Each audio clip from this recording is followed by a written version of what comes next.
And that was jazz. That was straight up jazz. Straight up fact. And no one can take that away from me. Let me introduce myself. Hi, I'm Kiara Strings. I'm a trans woman, and this is the early stream. Hopefully, you're doing okay. Um, yeah, it is 4 a.m., and I should probably turn off my damned alarm. I can't say damned on Twitch, right? I'm not gonna get demonetized, you know? Then again, I don't really swear a lot on streams. I usually just keep it PG 1380 style. So, two F bombs and a finger diddle? Yeah, finger.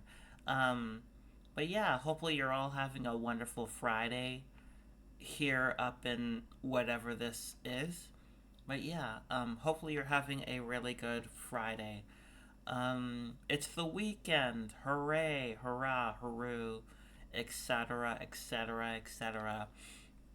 Hopefully you're all gonna be doing stuff and things. Um, yeah, hopefully you're gonna be doing stuff and things. Hopefully.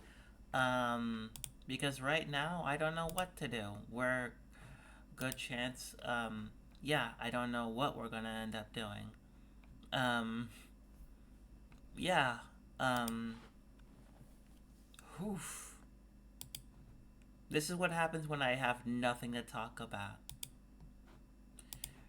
This is what happens of Southern perfection. But yeah, nothing really happened yesterday. Just the usual ship. um, yeah, nothing happened. So, bye. I'm kidding. I only have, what, 85 minutes left? So, yeah, 85 minutes. That's no small feat. Although I am kind of sad that nobody heard the Dancing with Ghosts song that was in. Sorry, that was it. That was in the intro. I'm genuinely sad about that because it absolutely goes hard. Um, my God, it absolutely goes hard. Um, that song was called Oxygen, or what was it? It was called Dirty Oxygen. And before I actually like this, was I heard about this yesterday, and I'm like, oh my god, this guy is absolute. Like his band is absolutely what was the word I'm looking for? It absolutely goes hard. It reminds me of the 2000s rock era. I don't know. That's just me. That's me. It just reminds me of the 2000s rock era. And that's kind of why just like having friends just making music. And I want to have friends to make music with, you know? Like, I know one person who plays guitar really well, and she is absolutely amazing. Just want to because everybody lives so far apart, it's gonna be like, how are we ever gonna play this live? It all just kind of started because like, and I know this is kind of old for me, but you ever get that? Oh, this band sucks. I can do better, or I can get a bunch of musicians and we can do much better. That's pretty much how I found out about Dancing with Ghosts. You see, it all started because an angry video game nerd, aka James Rolfe, or is it the other way around, has a band called Rex Viper, and they actually do some sort of like parodies or something, and they're not well produced. Yeah, their name is Rex Viper, and they're a musical band consisting of, um, consisting of internet personalities like James Rolfe and whatnot, and they absolutely just do rock music. The problem is that it is kind of mediocre, and it's not well. It's produced pretty poorly. Um, like there is like, yeah, it's not that great of a band apparently. I've heard about them. I've listened to a couple of their songs, and yeah, there's a reason as to why they're pretty much like a band that certain people of a certain age will grow up with, you know? And I like rock music. I absolutely do. Like, in front of me are the three Mars Volta albums I have. I bought because honestly, I really like Mars Volta. I, again, like rock music. I like pop punk. sometimes. I like punk rock. I like grunge. There's some post grunge I like. There's some new metal grunge I like. The reason why I like certain types of rock is because it absolutely sounds like there's musicianship. Rex Viper does not have musicianship. Yes, you could argue that. Yeah, you could absolutely argue that they only they pretty much don't have any musicianship because they don't know each other. They don't meet each other in real life. It's just mostly on the internet, which is kind of dangerous. But at the same time, that's why you need an actual good producer because it's sort of pitchy with the lead singer, and it just sounds like mediocre dad rock. In my opinion, just that's just me. It just sounds like mediocre dad rock. It's just a couple of steps above Kid Rock, but at least because Rex Viper at least plays their instruments. I'm like I know they're having fun, but there's a reason as to why they are a um, what's the word? They are pretty much a con band. A band that actually plays at cons and that's it. And yeah, it's not. It's pretty much like uncomfortable because they don't have enough time to rehearse. It's one thing to do it over the internet. Like you can like rehearse over the internet, just like have chats with each other and just see each other online, sometimes. And just rehearse over the internet and then, you'll know what to do if you ever go live. Or better yet, just never go live. Never go live and just like make something. And their album is pretty spotty. That's pretty much how I knew about Dancing with Ghosts because the guitarist of that band, was crapping on James Rolfe's band. And he's in the band too, but at least they are catchy. Ugh. Yeah, at least they actually have musicianship. And you know, like that's the problem. They don't know how to do it. And here's the thing: how long has Rex Viper been a thing? Since 2020. Okay, so they're currently a bit new. They're a new band. They've been around for almost 4 years. 4 years soon, not to the day, but they've been around for 3 full years. But no. Love? Yeah. Wake me up at 5. Okay. Love you. Love you too. Alarm. Just gonna put something here. Wake you up before you go.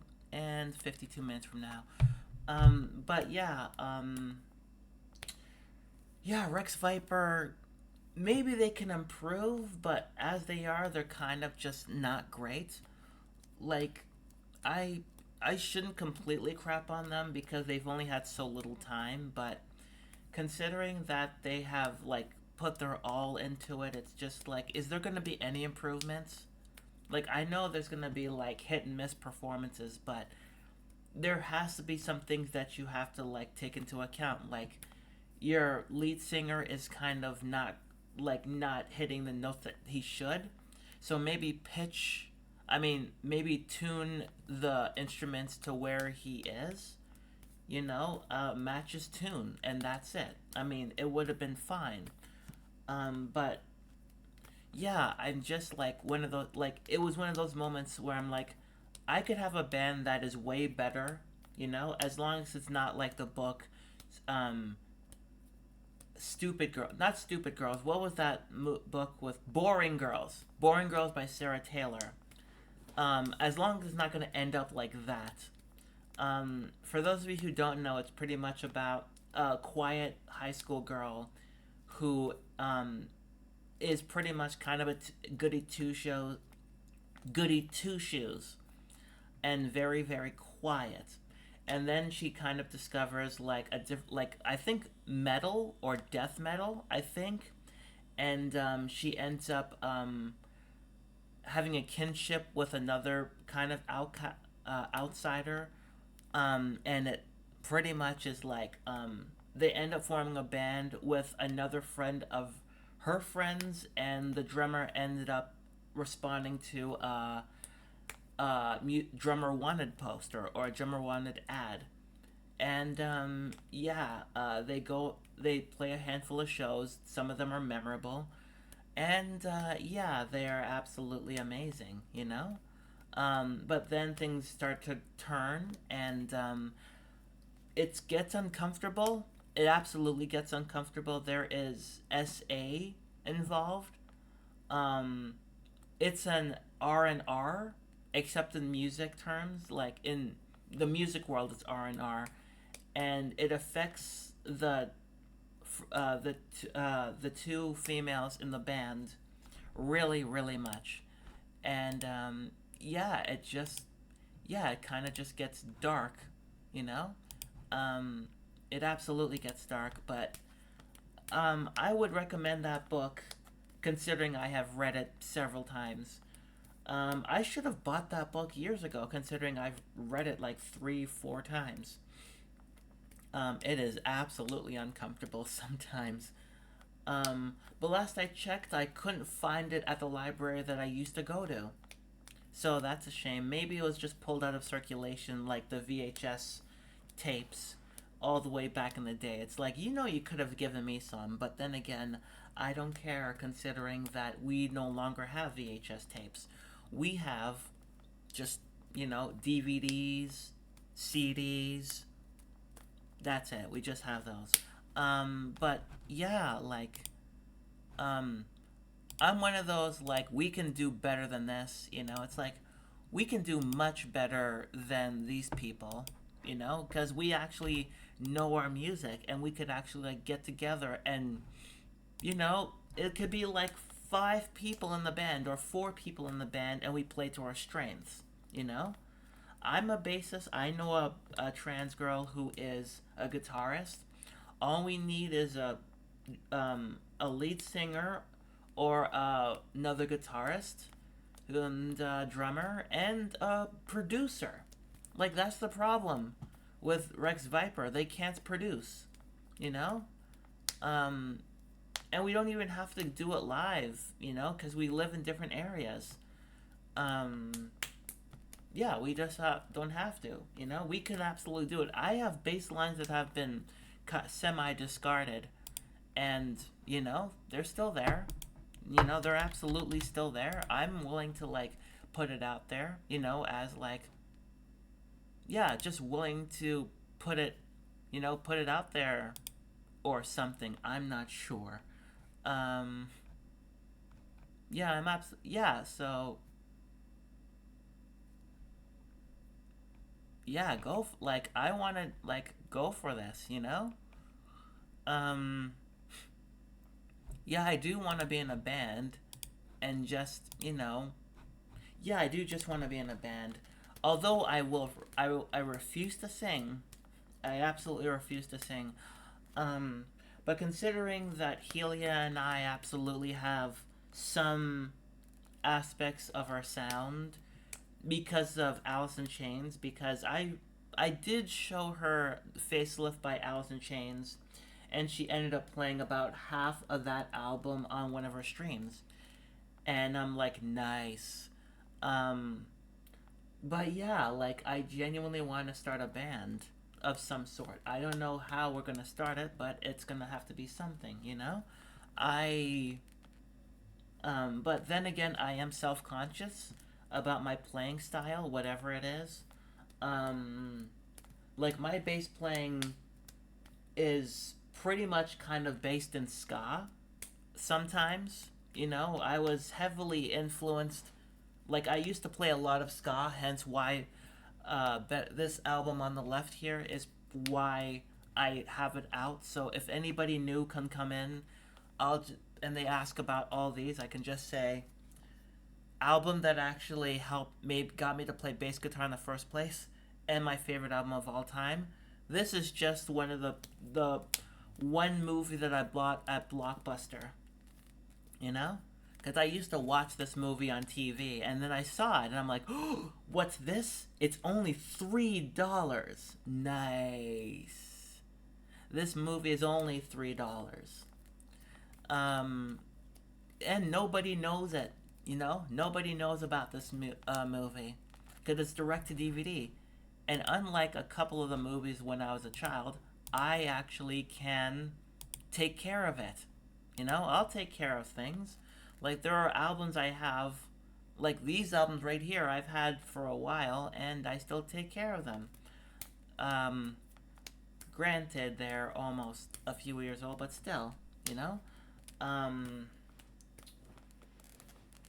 yeah, but yeah, in terms of like playing instruments, I could just be the bass player. I used to want to play guitar, but it's really complicated.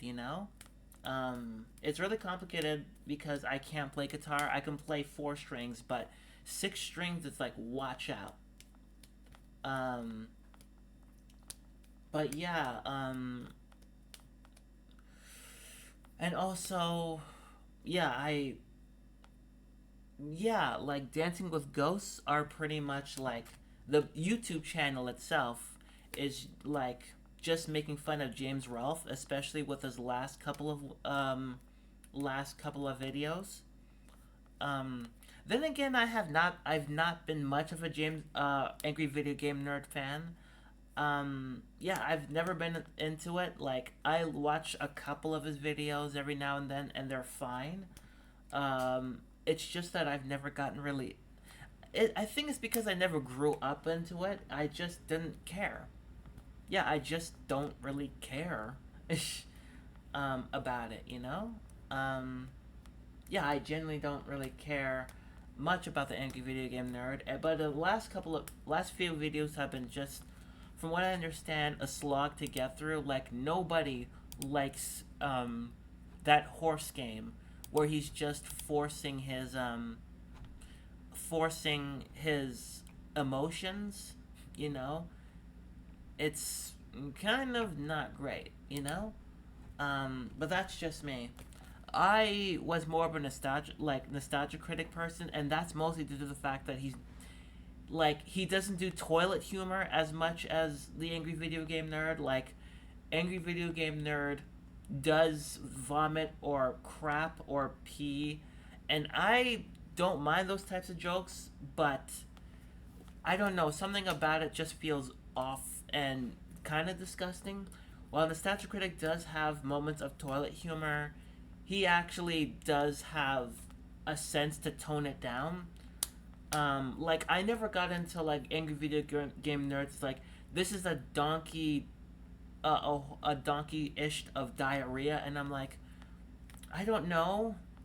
That's something that is something that I would have said when I was a child, starting to swear. Like that is just trying, in my opinion, trying way too hard.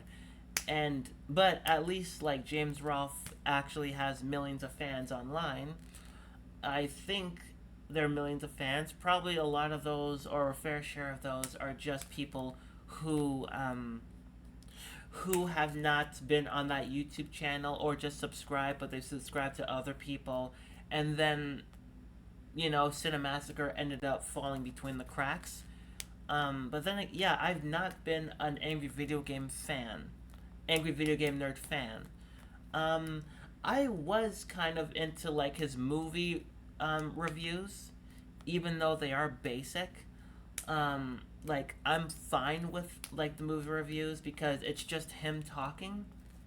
Like yeah, I'm just fine with him just talking and that's it. You know? Um, but yeah, I'm just fine with him just talking.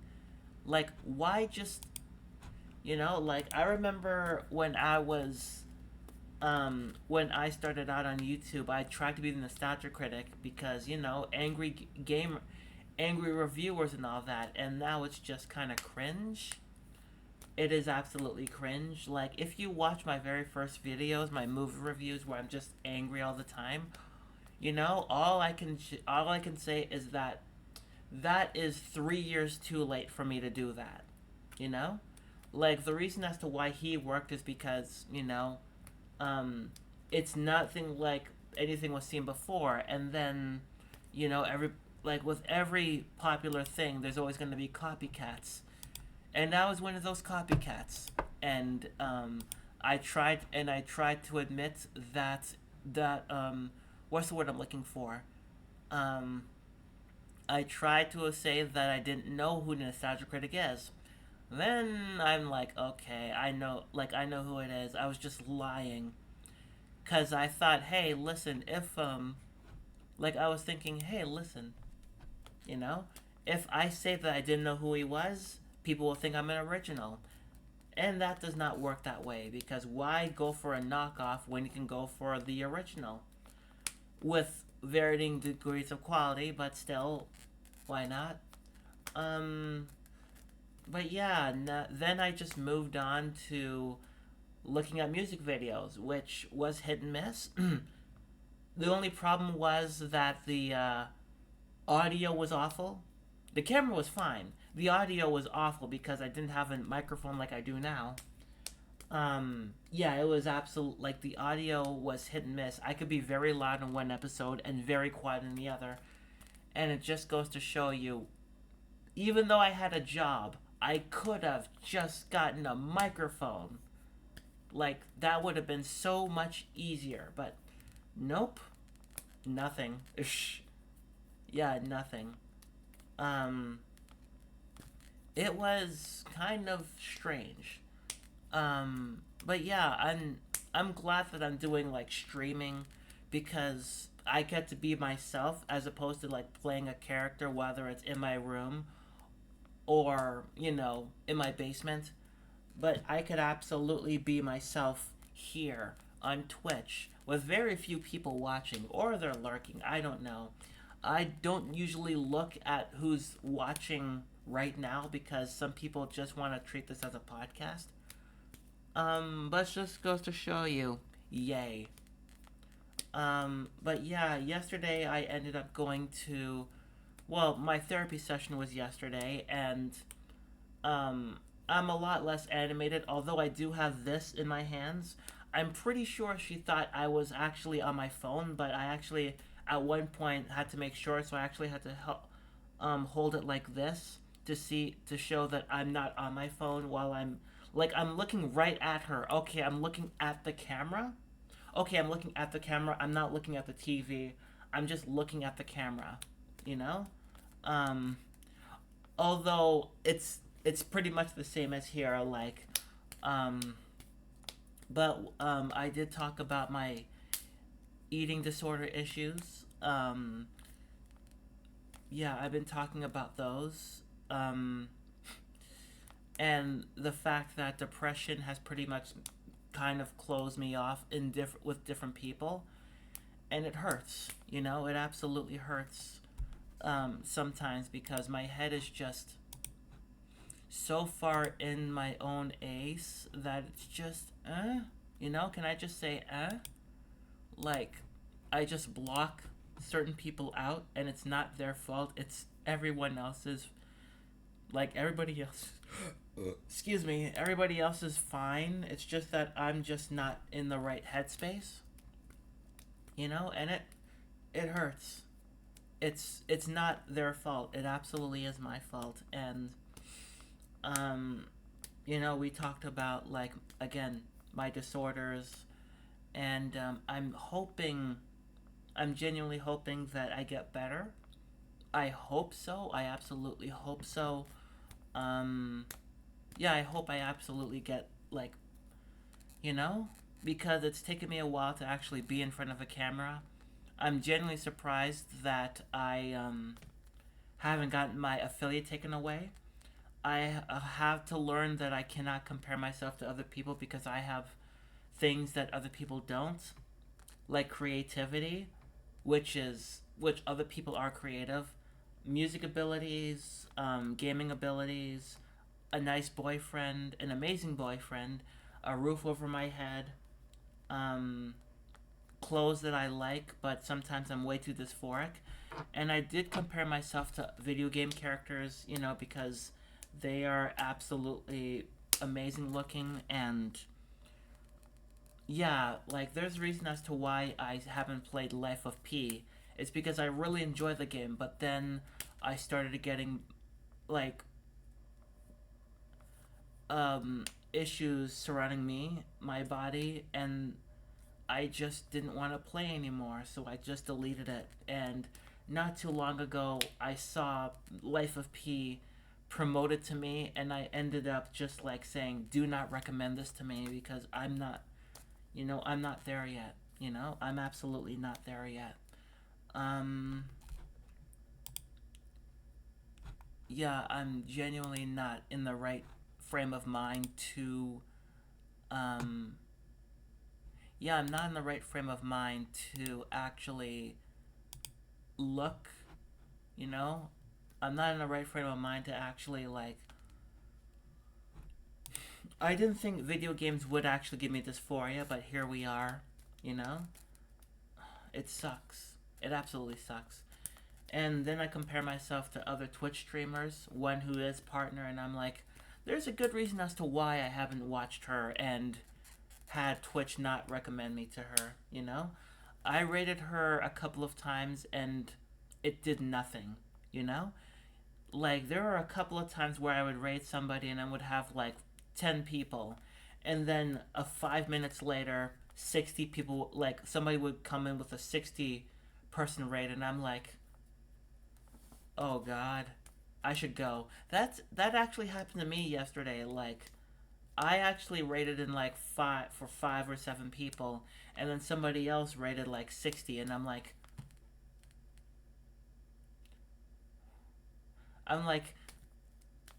I should have just like went to another streamer. But then again, there's a good chance that that person would have rated with just as many people, like more people.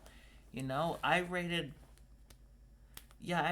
Willow, and I'm like I kind of regretted it, you know, because there are much better people who I could have rated that night, much better. Um, like I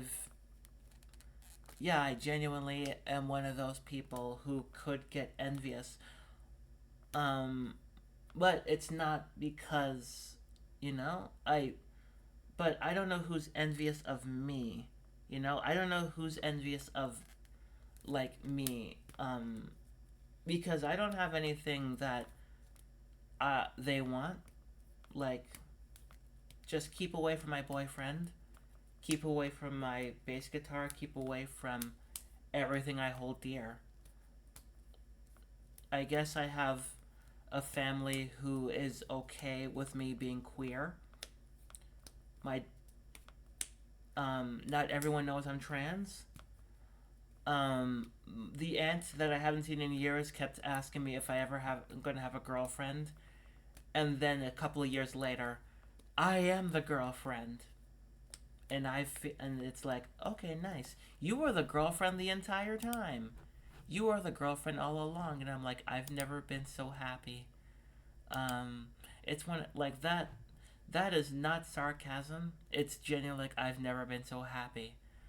Um, but yeah, like, it's absolutely interesting. Nope. Also, when I actually started my computer up, well, turned the TV on, my computer was on all this time. I was like, I don't remember, like, why isn't anything working? Because, like, my my speakers were yeah, my speakers were off. My speakers were absolutely muted, and I didn't know what would happen. Probably my boyfriend turned on the TV somehow and just muted it.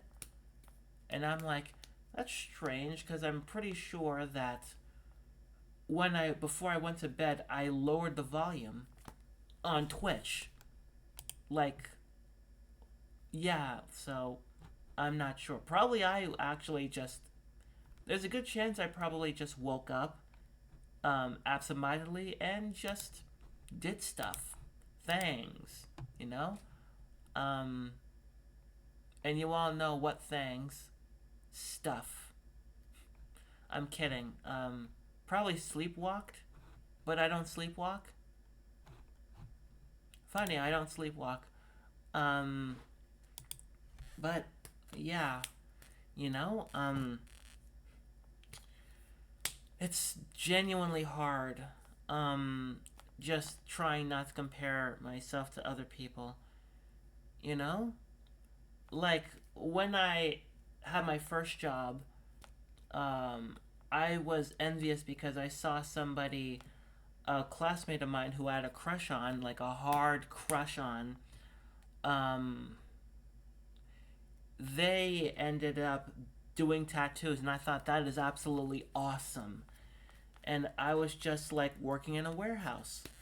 And because I worked in a warehouse so long, I don't really know what to do because I don't know anything else. Um, I'm so used to working in a warehouse, considering that I could lose a lot of weight. I've lost a lot of weight working at a warehouse. Like at my last job, I ended up losing like 10, 15 pounds in like 3 weeks because all I did was just either run to the bus stop, like running for the bus is a thing, you know. I got slowly got better at it, and I started wearing tighter clothing, and I genuinely like, and yet I still felt dysphoric because, again, there was this woman who looked absolutely amazing, and I felt like garbage. Then again, that's how I felt, even like I felt that way even on the bus. You know, like everybody had crop tops, and I felt like garbage. You know, hi Brebby Bun, how are you? Um, how do you feel? Like, okay, thank you for the lurk. If you need to lurk, keep going. I'm just kind of on a bit of a rant here. Whatever this rant is. Um, yeah, I was on such a roll. Um, yeah, I was on a roll at some point. But yeah, you continue your lurk. Slash, how are you? Slash, I will see you another time. How do I feel about what? Um, like you putting your music out there. Like you did mention yesterday that you were a bit overwhelmed about the music that you want to get into. Like, how do you feel now? Or are you still overwhelmed? Because, as I said, I'm not a therapist, but I do know how it feels to actually be, to try something new and being very overwhelmed. You know? Just know that your sound is your sound. You'll eventually find your sound. You know? Um, yeah, you'll eventually find your sound if you ever make music on your own. You know? Like the first time I ever met you on Twitch was you playing bass guitar. Oh yeah, if I think if I ever actually make something, it will never see the light of day. I mean, that's totally fair. Like I understand. I said the same thing. I said the exact same thing. And now my SoundCloud is full of bass lines. Literally, like full of them. Like I can't put any more new things on my SoundCloud because I'm at 100% capacity. So now I like only way is if I go on Discord and just show people certain things. But yeah, like I understand if you're self conscious about certain things, like you make something that will never see the light of day, but you'll never know unless you try. You know, like um like if you do make something ever, like you have musical talent. Like again, like the very first time I ever saw you on Twitch, you were playing bass guitar, and that bass guitar seemed, I mean, originally I thought it was, I actually had, we both have the same bass guitars, like I'm looking at mine right now. Only difference is that it's full of stickers. Mine is. But you do have musical talent, and I know that, yes, you do play bass, but that doesn't mean, like, that doesn't mean that you can't branch out, even if it's scary. Like, for example, look at John Paul Jones by Led Zeppelin. Mine has stickers now, too. Okay, that's fair. Um, oh, shoot. Like, here's mine. It is full of stickers. Um, it seemed like a good idea at the time. Like it did seem like a good idea at the time. Um, like it's either queer stickers, crows, goth stickers. It's mostly goth. Like this one right here is my personal favorite. Um, but yeah, I absolutely love these stickers. The reason why I actually did put stickers on, the reason as to why I put stickers on my bass is because, yeah, the reason why I put stickers on my bass is because I wanted my bass guitar to look like Billy Joe Armstrong's. Um, here I'll show y'all how I want it to look like. Um, Billy Joe Armstrong blue. Yeah, that's it. Um, like this is pretty much how I wanted it. Um, like pretty much like this, like a collage of stickers, like on here. Like it looks so amazing, and it looks. I want to say it looks. I would say it's cliche to look punk rock, but since he's in a pop punk band, it's like look at it. Like it changes with every with a lot of um instrument, like because it's a replica. Like these blue guitars are replicas, you know. Um, like even here the stickers are different. You know, like even like the lettering is different. Like the J is just like in the white part, and then the J is pretty much okay, it's in the white part, but the stickers are pretty much different, you know? And like again, for example, like you don't have to be ashamed of branching out. Like John Paul Jones from Led Zeppelin is a bass player, but he does so much more. He does organs. He's a producer. Like honestly, he actually made physical graffiti as well as he did, because physical graffiti is pretty much John Paul Jones's baby. It is probably my third or fourth favorite Led Zeppelin album, but like John Paul Jones on that album played bass guitar, mandolin, acoustic guitar, mellotron, and keyboards. And on top of that, I'm pretty sure he actually produced. No, the producer was Jimmy Page, um, but yeah, like John Paul Jones had as much influence as you would think. You know, he absolutely had a lot of influence on the sound of the album and Led Zeppelin in general. Like he's not only the bass player. And let me see another good example. Another good example is no, actually, another good example is Geddy Lee from Rush. He plays synths. He plays synths and bass as well as singing. So yeah, Geddy Lee is another good example of somebody who branched out and not only did like the one thing. He did keyboards, he does synthesizers, bass guitar. He does a lot, a fair share of, a fair share of um like music, you know? So you don't have to like it is here's the thing, it is terrifying to branch out, but you will find your sound. Absolutely, you will, Brebby. And for anyone else who's listening, you will absolutely find your sound the more you get into it, you know?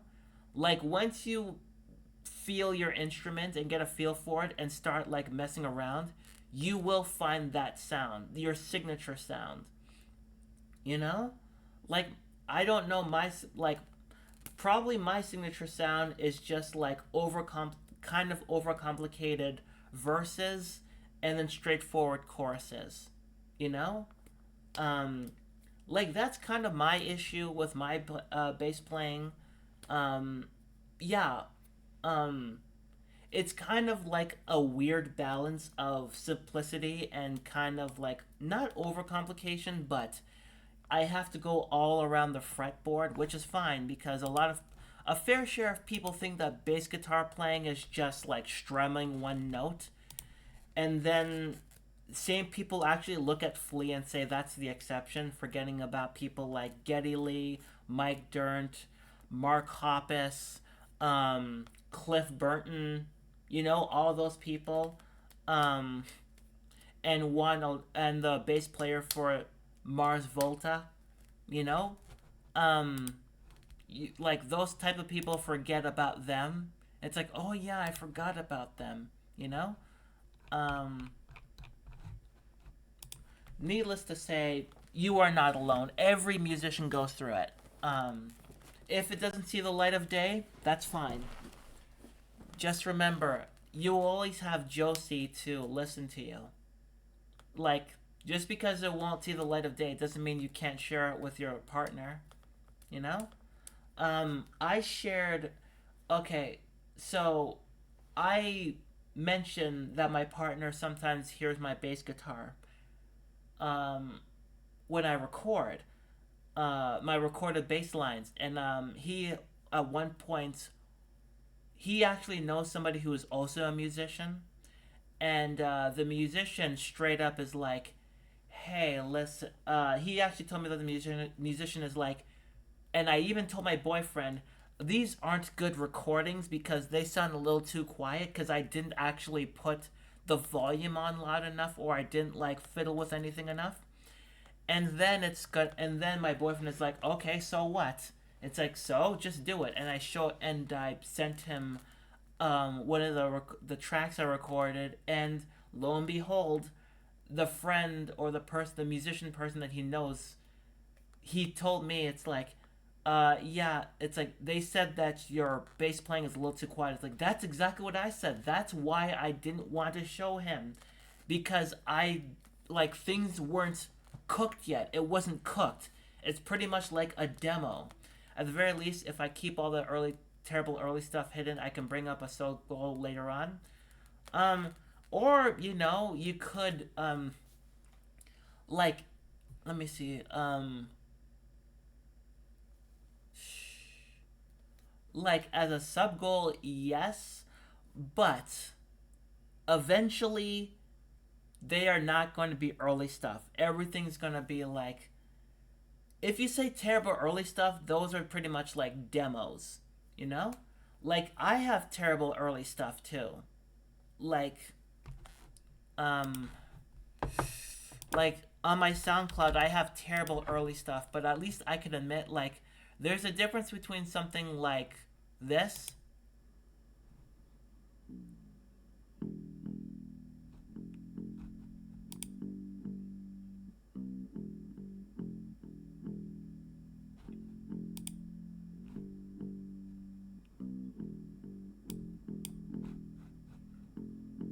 At least you can hear it.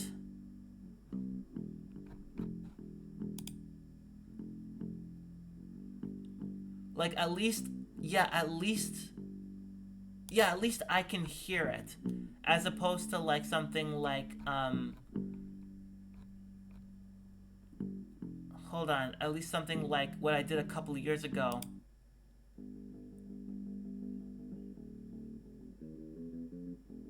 Okay, it doesn't come through stream. Okay, then yeah, that's pretty much how bad it like. Yeah, okay, it doesn't come through stream. I figured. I kind of figured, you know? Um yeah, I did figure it's not going to come across on stream because yeah, you know? Yeah, it's not going to come off on stream, but I'm doing this through the TV as opposed to anything else. But beside the point, at least I could at least hear the bass line like right now. Like I actually have to like turn when if I ever like do if I again the reason um like I do genuinely I can say that I easily improved in terms of recording, cuz you can here's the thing, you can barely hear it when I first started, and then I started slowly figuring out what to do and like turning it up, and also I know how to tune my bass guitar. That is also a plus, you know? Like for the first few years I didn't know how to tune my bass guitar. Now I know how to tune it through technology. Thank God for that. Cuz I cannot tune by ear. Um I don't have rhythm on my feet, but I do have rhythm, better rhythm than Rex Viper. Yeah, I absolutely do have better rhythm than Rex Viper because at least I can, like, at least I have some instrumentation or musicianship with other people, and at least my music is not produced well, but I produced it, as opposed to it being, oh, tuning by ear is crazy. Oh, it is, but it just goes to show that some people, like, not everyone can do it. That's the thing. Some people can do it, or if some people already had a fine tune, or at least like they played enough with other people that it's like, okay, something doesn't sound right. Something doesn't sound right, so that's pretty much as to why. Just because, like, and who knows, eventually everyone can do it. I still can't. It's been a few years since I started playing bass guitar, and my only issue is that I compare myself to other people. I genuinely just compare myself to other people in terms of making music. Um, and it's hard. It's hard. But I try. I try. Um, yeah, I try. Um, just know, just absolutely know that Brebby, if you keep up your musicianship, you will end up like playing on with other existing material, and then you will finally get your own thing. You will eventually find your own sound. Everybody does. Everybody who plays an instrument for a long period of time will find their own identity. Like, I used to want to like play like ska or reggae. Reggae? Yeah, I think Bedouin Sound Clash is reggae. I wanted to play a lot more reggae, and then I, again, like I said before, I realized that nobody wanted to play reggae with me, so I ended up with other musicianships or listening to other music, and I played along with that, and then eventually, I don't know, I listened to a Tom Waits song, and then I decided to try to be like that, and then I ended up, well, I actually, come to think of it, the very first thing I ever made on my own on bass was an acoustic, yeah, an acoustic song, and it was inspired by Road Trippin' by the Red Hot Chili Peppers, which is probably in my top five favorite Red Hot Chili Pepper songs. It it's from my favorite Red Hot Chili Pepper album, but that's beside the point. Um, but because of Road Trippin', I actually did make my own, um, my very first bass line that was original, and like I will still play it, although it's probably better on an acoustic bass. And then I end up listening to a Tom Waits song, and I wanted to play like that. Not exactly like that, but um, I just played what I felt. It's pretty much copying God's away on business. And I wanted to play exactly like that, except with like Tom Waits's voice. So there's a reason why it's called Tom Waits, and it's not completely original. But hey, not many people actually will call me out because I don't know anybody, with the exception of one person who listens to Tom Waits. I listened to God's Way in Business when I was in high school. No one in my high school, not even teachers, listened to Tom Waits. Like, that's how pretty much semi old I am. You know? Like, I was just into it for a bit. Although I only know like three Tom Waits songs: God's Away on Business, Going Out West.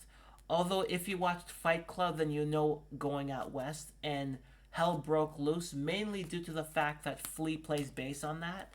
And I'm like, I'm all in. I'm absolutely all in. But I know Tom Waits has like amazing discography, and it absolutely goes. You know, his discography absolutely kind of just goes hard, thanks to his wife, because she actually helped him with like she actually showed him different musicians, and a musician that I really kind of am interested in is Frank Zappa. Um, yeah, I only heard I I don't know how I knew about him. Like, as far as I remember, the earliest I heard about him was Mystery Science Theater, because like an episode in their original run actually dedicated an episode to him right after he died, because Frank Zappa really liked Mystery Science Theater and he wanted to be on the show or make a cameo in it. Um, I think that was like the Frank TV's Frank era. Yeah, it was, cause yeah, it was considering that at the end, one of the characters was like, "Don't go, Frank, don't go." And at the end of that episode, like the stinger, instead of like the usual like um, show one scene, the most oddest scene in the movie, it's just a dedication to Frank Zappa. And I should get into Frank Zappa, honestly. I should probably get into him, considering he has a huge discography, and it's overwhelming, and I don't know where to start. Like, I genuinely like, with that big of a discography. Like, how many albums has Frank Zappa had? Let me check something. He released 62 albums. Um, During his lifetime, he released 62 albums, and because of the posthumous albums released by the Zappa Family Trust, he has about 126 albums slash album sets overall. But honestly, I genuinely need a place to start. You know, um, it's pretty much like King Gizzard. Like, I know where to start because of a video essay by Mike the Snare. He actually did a deep Discogs dive on King Gizzard, which is pretty much kind of outdated now, because by the time he released that video, King Gizzard has already released like 8 albums or so. So there's that. So I do need a to watch a music video essay on where to start with Frank Zappa.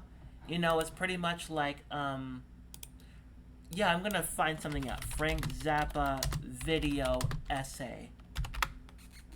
Because I know he was an absolute genius.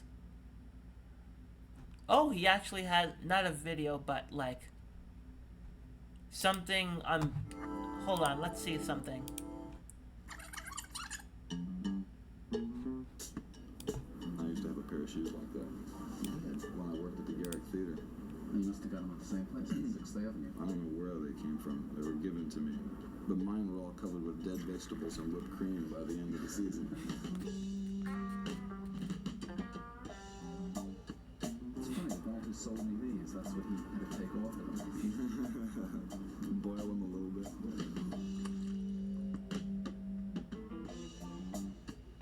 For a long time, you've been in New York, and then went to L.A. Why? I mean, I served my time in New York. what do you mean? I didn't like it that much while I was here, and I'd like California a lot better. It was so depressing during the time I was here. I really hate to come back. I don't know, I always find L.A. and New York sort of similar, and it's like the same hustles going down in both places. Ain't no hustle where I live. I got a place with a bunch of trees around it, some space. You know, I don't have to shuffle around the street and walk over people who have pissed all over themselves and are laying down there in the gutter, and policemen coming along beating them on the legs, screaming at them to get up, and dogs shitting all over the place. It's just a little different in Los Angeles. I'm wondering if, when you're touring around, whether you've started to notice something, a kind of more political consciousness of the audiences. That's superficial. Yeah. Yeah, I really believe that. It's as superficial as their musical consciousness. It's just another aspect of being involved in the actions of their peer group. One guy in the group says, "Hey, politics," and they go, "Yeah, politics." Or they go, "Grand Funk Railroad," and they go, "Yeah, Grand Funk Railroad." It's the same thing. And you don't see really any real change that's gone down? Sure, I see a lot of changes, but I think that they're all temporary things, and any change for the good is always subject to cancellation upon the arrival of the next fad. And the same thing with any change for the worst. You have a nation of people who are waiting for the next big thing to happen. How about before each concert, though? Do you have to get yourself up to do it? Do you think, oh, God, those idiots out there? No, I don't think, oh God, those idiots out there, until I find out they're idiots, you know. I give them the benefit of the doubt. Okay, this is kind of like, I've never really heard Frank Zappa speak. Yeah, I have never heard Frank Zappa speak in that sort of way, you know? I'm not sure. But I really need to, I really need to, find, I need to find someone who could actually help me in terms of where to start, because that's kind of how I am, at least with the Red Hot Chili Peppers, I just looked them up, and I just said to and I'm like, hey, okay, this Californication sold about 15 million copies, so that's probably their best album, and that's my second favorite album of all time, by the way. And the reason as to why I got into Red Hot Chili Peppers, because the singles, I had a way to listen to it, like MP3s, and I would listen to them, and then eventually I would get their albums. Not same, but similar thing happened with some other musicians, because of podcasts I listen to, it's or the radio, a lot of the time it was podcasts or the radio. And the reason why I got into King Gizzard is because somebody in one of my streams suggested King Gizzard, and the first King Gizzard song I ever heard was If Not Now, Then When, and I was genuinely bopping into it. I was having such a good time with that, you know? I genuinely had a good time with that song, and then I got 3 King Gizzard albums, but at least I knew where to start. Honestly, the moment that stream ended, I was just on YouTube trying to figure out where it is, where to start. And that's kind of how I got started with Mike the Snare, I think. And, because they have a very, very big discography. And so does Frank Zappa. Again, by the time he died, he had 62 albums. I don't know anybody who has all of his albums, unless that they bought them as he was living. But yeah, I don't know anybody who is a fan of Frank Zappa. I just need to get into it. Neil Young. My boyfriend tried to get me into Neil Young because he likes him and his dad likes him. And I'm not a fan of folk music on its own. I do like folk rock, like Led Zeppelin 3 or Blind Melon. I do like punk folk, like Against Me. I do like some folk. It just needs to attack from somewhere, you know? I just don't like folk on its own because I'm just not interested right now. And Neil Young actually has a fair share of folk. I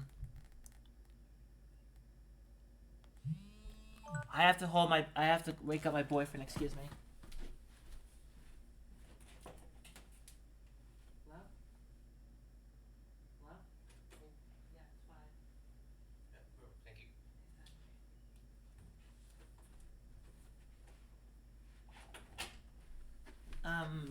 yeah. So yeah. I didn't really get into Neil Young, but then somebody told me that Neil Young actually, like, I knew that Neil Young was the godfather of grunge, and I didn't really care because I knew him as a folk person. And then somebody on a Discord server, like Dancing with Ghost Discord server, straight up told me that, hey, Neil Young did grunge music, and I looked it up, and he did two grunge albums. He did one with Crazy Horse, and he did one with Pearl Jam. And once I found this out, and I was like, told my boyfriend, hey, you didn't tell me that Neil Young did a couple of grunge albums. You didn't tell me that he did an album with Pearl Jam. And he looked at me like, oh crap. And he's like, I didn't know that he did an album with Pearl Jam. It's like, how? Then again, apparently him and his dad only go to like 68 or 678, no, 66 or 76 of Neil Young. They don't go past the weird 80s or the alternative 90s. Um, but here's the thing, at least if I fell off with people I used to like, I actually like follow what they're doing currently. Like a couple of people in chat just like tell me about certain bands. I look them up, find out that they've broken up, and the person who told me about this person is like, "Wait, they broke up?" It's like, "Oh my goodness," you know? Um like it's like they're I'm surprised that they're surprised cuz it's like you told me about this band and yet you told me about this band. Like you genuinely told me about them. And then cuz I genuinely assumed that you were a fan of them. Then it turned out like nope, they broke up, you know? But I'm genuine, like I would love to collaborate with other musicians cuz I do play bass. Although I don't know, I say that I would like to play with other musicians. The problem, like my problem is that I work alone a lot, and yeah, I work alone a bunch is the problem. And I've only played with other people twice in my life, and that's genuinely it. Like, oh god, I actually remember the first time I actually touched a bass guitar. Like, it was at a church, and I think somebody actually was playing bass guitar, and like, after church, I actually tried, and I'm like, oh god, I want a bass guitar so bad. And then I had a summer job where I passed around flyers for a pizza place. I saved up my money, and I got my very first bass guitar, which I gave to my nephew, and my amp, which I still have. Um, but I do want a bass guitar, except I want it in white because I wear black all the time, so why not have just like a style and clash? Just clash. You know. Um, but yeah, I do want to make a collaborative experience because I wanted to make one since I wanted to actually be part of a collaboration ever since um ever since, oh god,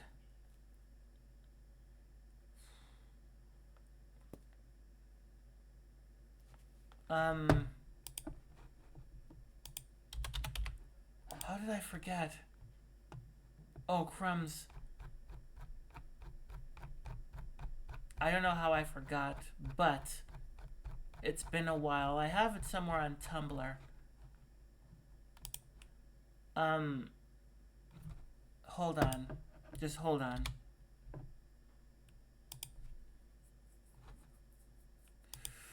I'm genuinely surprised I forgot because, like, Lexi Knight. Her name is Lexi Knight.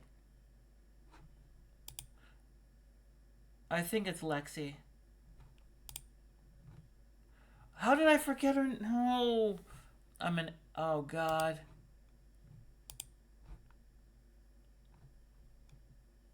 Um.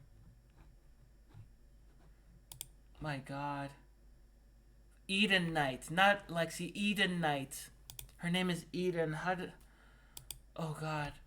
Like, ever since Eden Knight's death, um, I'm genuinely forgetting a lot of names. Like, this is just awful. I'm genuinely forgetting names. Um, I think my mind is slowly just going away.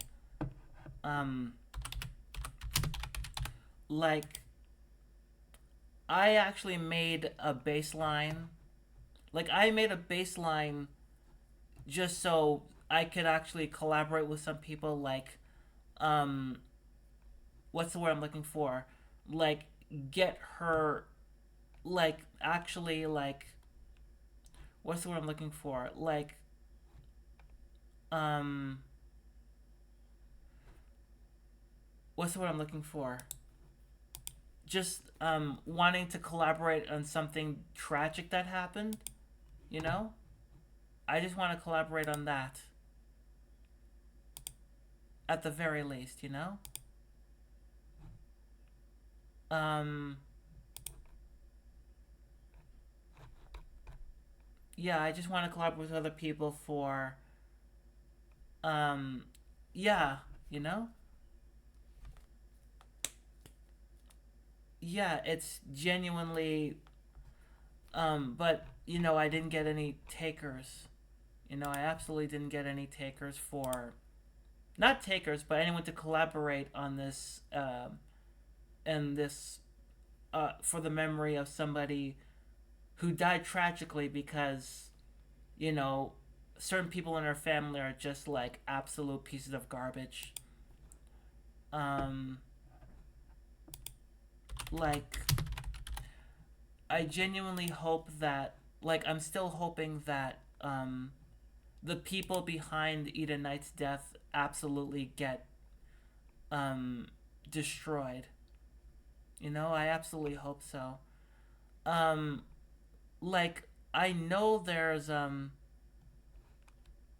like on Twitter, like here's the thing, on Twitter there was like a few people who were absolutely responsible, and then somebody straight up like Michael Polenko, I think his name is, just like locked his account on Twitter.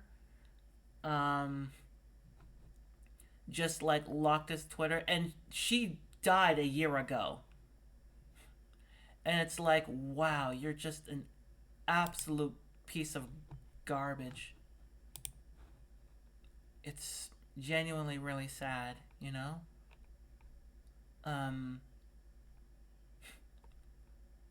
like, I don't even see his, like, the person's name. Not Eden Knights, but somebody else. His name was Michael Polanco. It's not even, like, I'm pretty sure.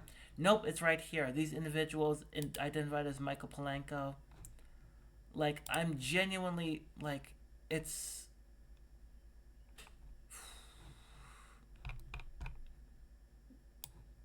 like, I don't know why nothing has happened to him yet.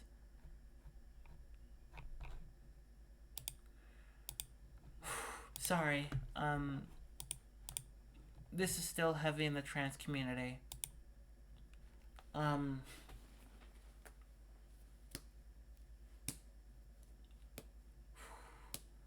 um,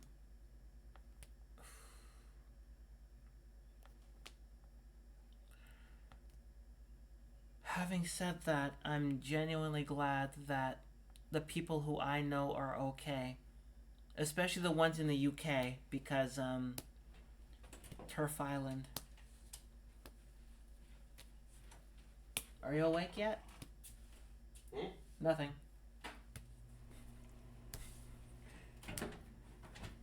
Uh, like, my God.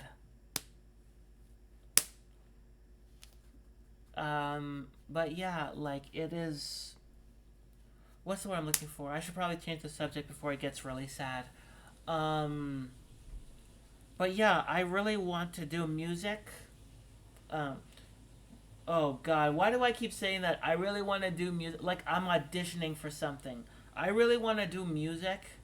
You know, I can be an American. I can be an American Idol, Mark. Um, no, you don't want to be on American Idol. You absolutely don't, because you will try your best and you won't. And what's gonna happen if you win? You're not gonna go anywhere because it's like, oh, you're gonna be famous for like uh 5 months or so, and then you're gonna fall off because apparently American Idol is just not as well. I never watched American Idol. I genuinely didn't. I was one of those people who just like did not care. I was too young for it. For the most, one thing is I was too young for it. It wasn't for me. But I do know that as time went on, the age gap between came from younger to skewing in like the 40s or 50-year olds, and the 40s and 50-year olds actually would vote for the people who would actually not have the bigger impact. Like Kelly Clarkson was good because she was voted by people who actually had the finger on the button or the pulse, and she still has a career. Whereas somebody like Taylor Hicks won American Idol, and Chris Allen won American Idol, and they were only famous for like a little bit. But then people who were eliminated before them actually had their finger on the button, and they had a better career. Hence why we had people like Adam Lambert and Jennifer Hudson. You know, they didn't win, but they became the runner-ups who be Jennifer Hudson I don't think was a runner up, but she was eliminated fairly early on, you know? But like yeah, if you want to be a musician, don't go on talent shows. Like because it is very hard to be a musician, especially um yeah, it's very difficult to like be a musician today. Um just know that you will always have a following. Like I personally don't think that I will ever be part of a touring band. I never will be. But I do know that I want to be a part of an experience that's recorded one album and then that's it. One album and then we would just go our separate ways. Because we could be a one album wonder, you know, promote our album for about, I don't know, 6 months or so, you know, make some sort of lyric video, and then we'd move on, you know, just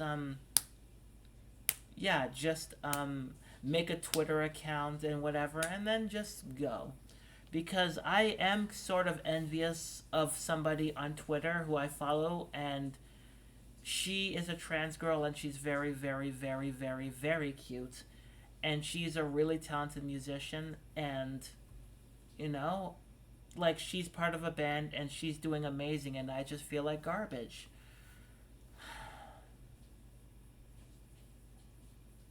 I mean, I'm trying not to compare myself to her because one of us is a really talented musician and the other is who you're looking at right now.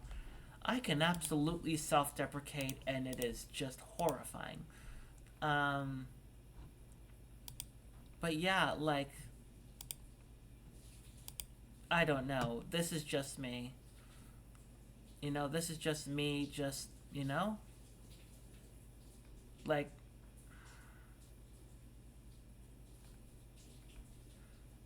yeah, it does suck. I mean, I could put out things for the rest of my life and then somebody would absolutely go ahead and, like, be like, hey, um, I put something out for the first time in like a year, and then everybody would gravitate towards that. And I'm like, is it something I'm doing? Am I doing something wrong? See, um, I absolutely am doing something wrong, and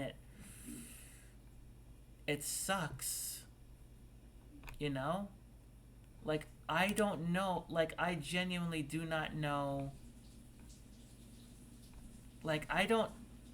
Okay, I was looking at their Twitter and it.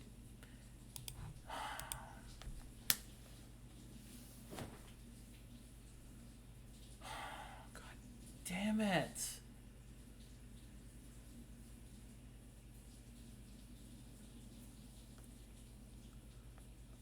Okay, this is exactly why I'm in therapy. Because I just spiral a lot. Like, I genuinely just spiral a lot. And that's pretty much why I'm into therapy. Not by choice. Frickin' hell. Like, I'm not in therapy by choice. My boyfriend told me I had to.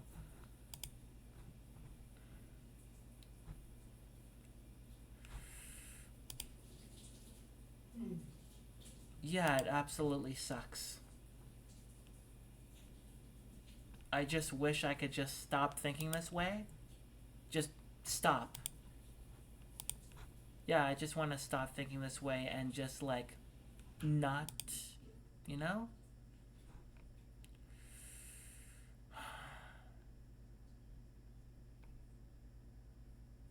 Yeah, I'm kind of an asshole.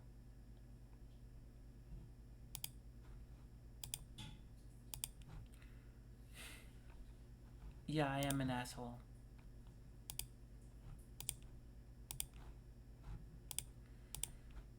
Oh, God. Probably worth mentioning that due to the way society is structured, it's entirely possible for someone with loads of talent to go unrecognized for their whole lives. Because there are. Yeah, and it absolutely still sucks. Like, yeah, it absolutely still sucks, though. That is absolutely right. But my emotions are just like,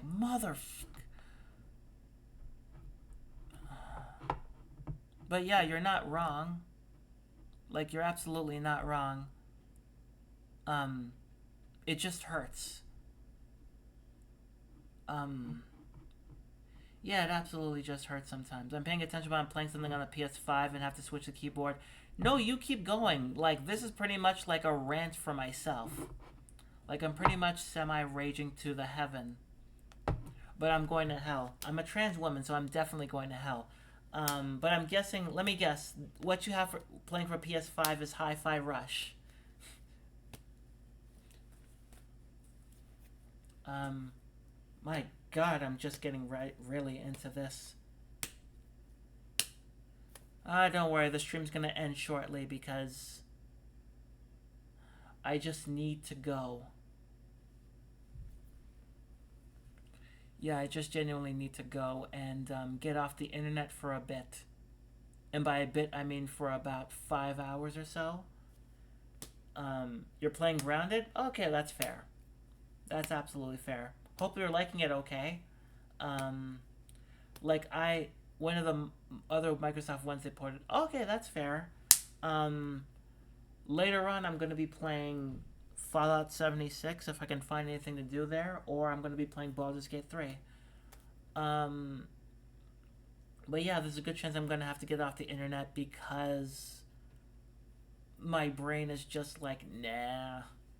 You know, I'm still comparing myself to other people, and it's like on the internet, it's just awful because like everybody has their own lives, and then when you see like somebody having 2,000 followers, it's like, uh, but that's just me. I mean, I'm not as bad as I was back in 2016 or 2018 where I was just an angry person. Now it's just sad.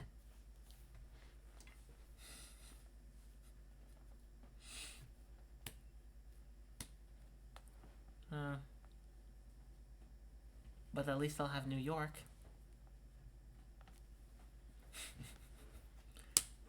um, but there are so many games I actually have to like finish. Can't remember which ones. Yeah, social media does rot my. It rots my brain too. That's why I don't. I barely use Twitter because Twitter is absolutely awful in that.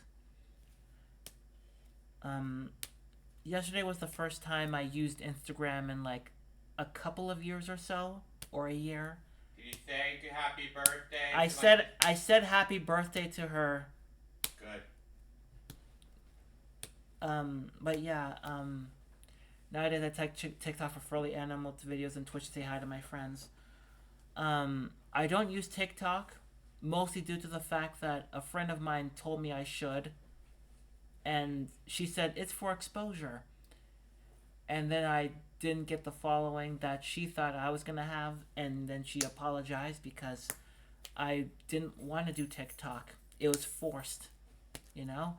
And Twitch, I still go on. The problem is there was a while where I just didn't want to go on because, you know, I needed either a break or just genuinely.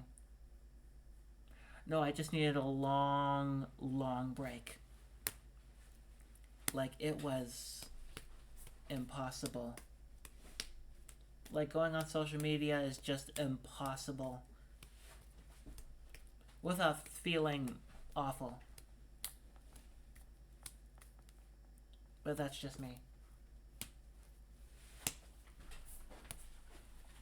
But yeah, I just don't use. I used Instagram for about a year and then I stopped because it's like, why am I putting up pictures on here when I have Twitter or Facebook or whatever?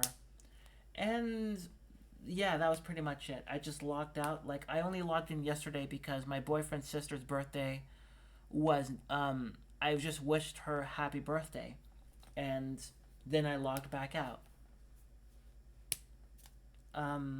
So yeah, I'm not gonna use Instagram for a long while.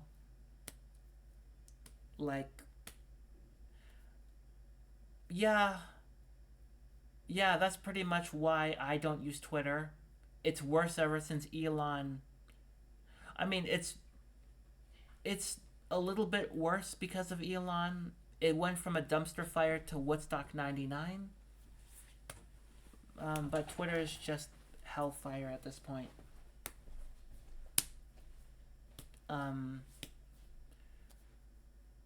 Yeah, like, hence, and there's also like the fact that there are, you know, yeah, follow cool people, yeah, but at the same time there is what's what I'm looking for.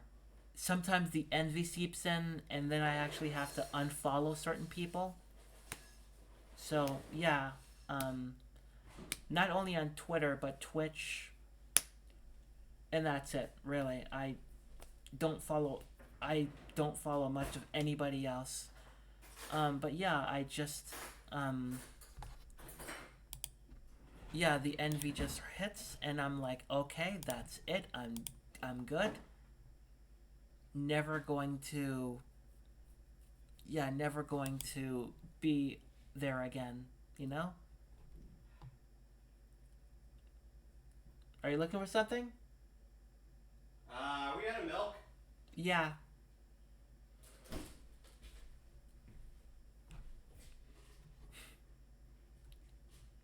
Oh, yeah.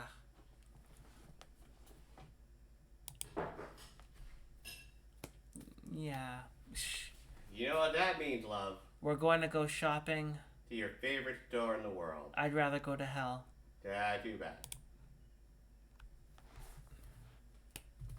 No, I'd rather go to hell. Don't you understand, love? We'll all work and buy from the Walmart. It's the perfect system.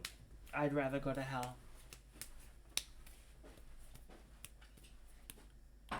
Every time I go to Walmart, I feel like I should take a shower in acid.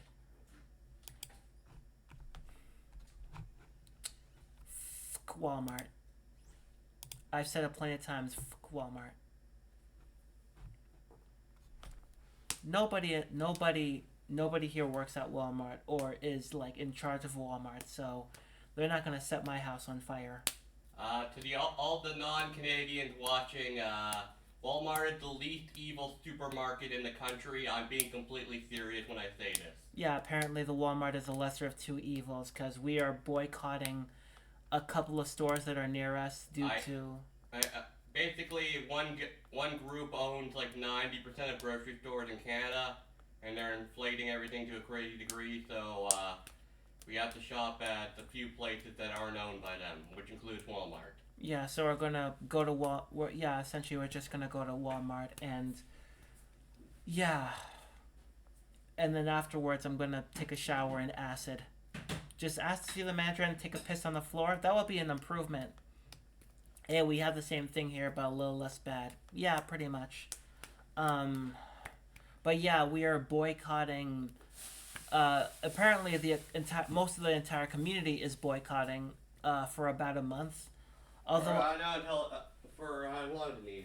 as long as we need it, apparently. Yeah, like Rebbe's like two corporations have a stranglehold on all the pricing, you know, and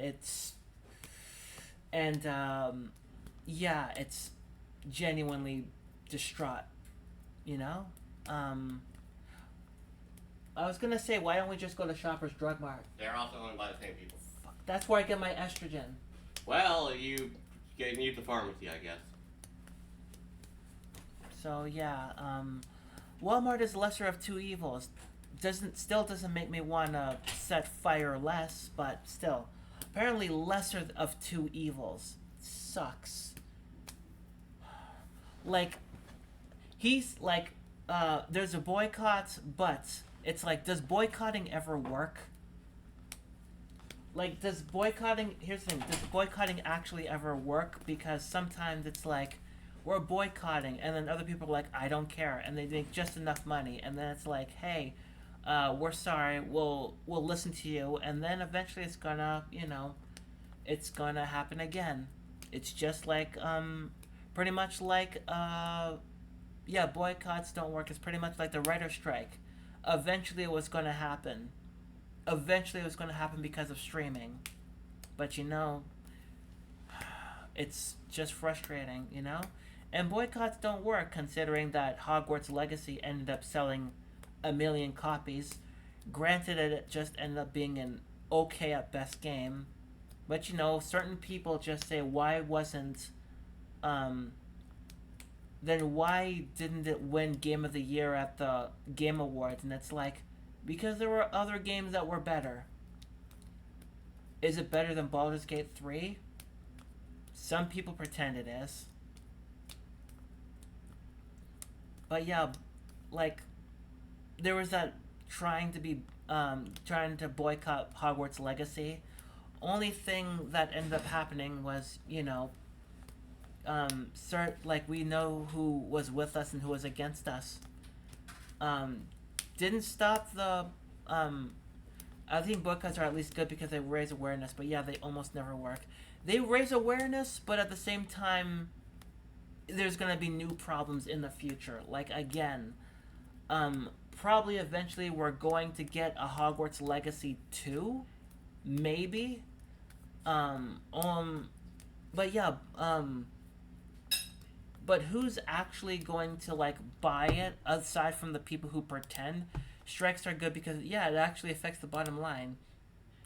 Boycotts are just like boycotting something is like, who's it gonna be for? Who's it actually gonna be for? Like,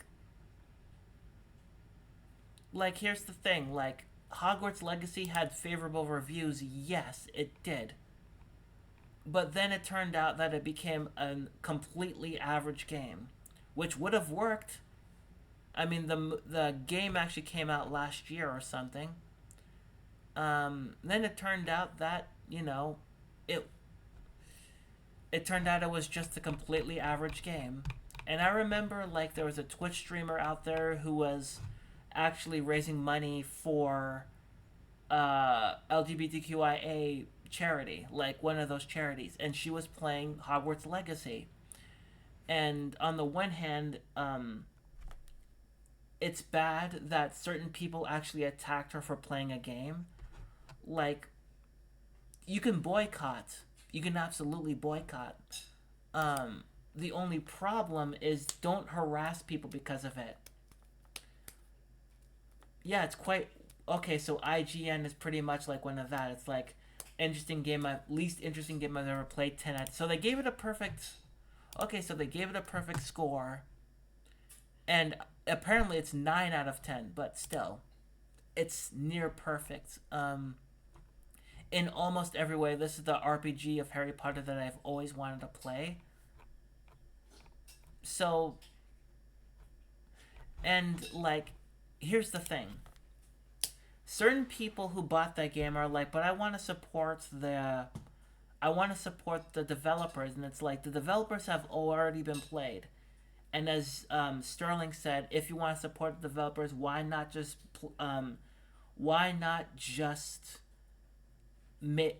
buy every game ever made?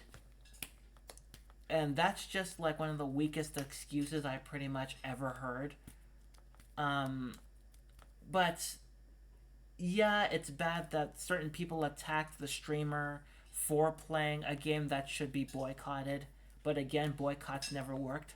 But on the other hand, why play a game that was the IP of a transphobic person and actually saying that they wanted to play it while supporting a charity that is for LGBTQIA?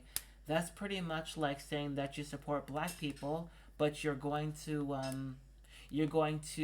constantly play the original what's it called, Birth of a Nation movie over and over again. You know, the movie where black people were the bad guys, and it's considered like awful to the point to where more and more people knew about the movie because of the remake, and they're like, oh no, this is a movie that does not hold up. Except in its movie making, that was revolutionary, but the subject matter was just absolutely awful.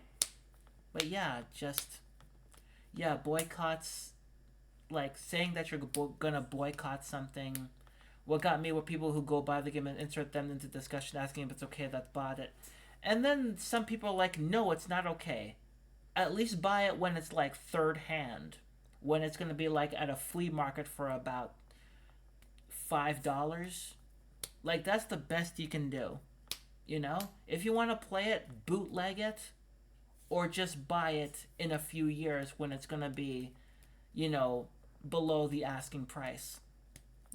Buy it third hand, buy it fourth hand.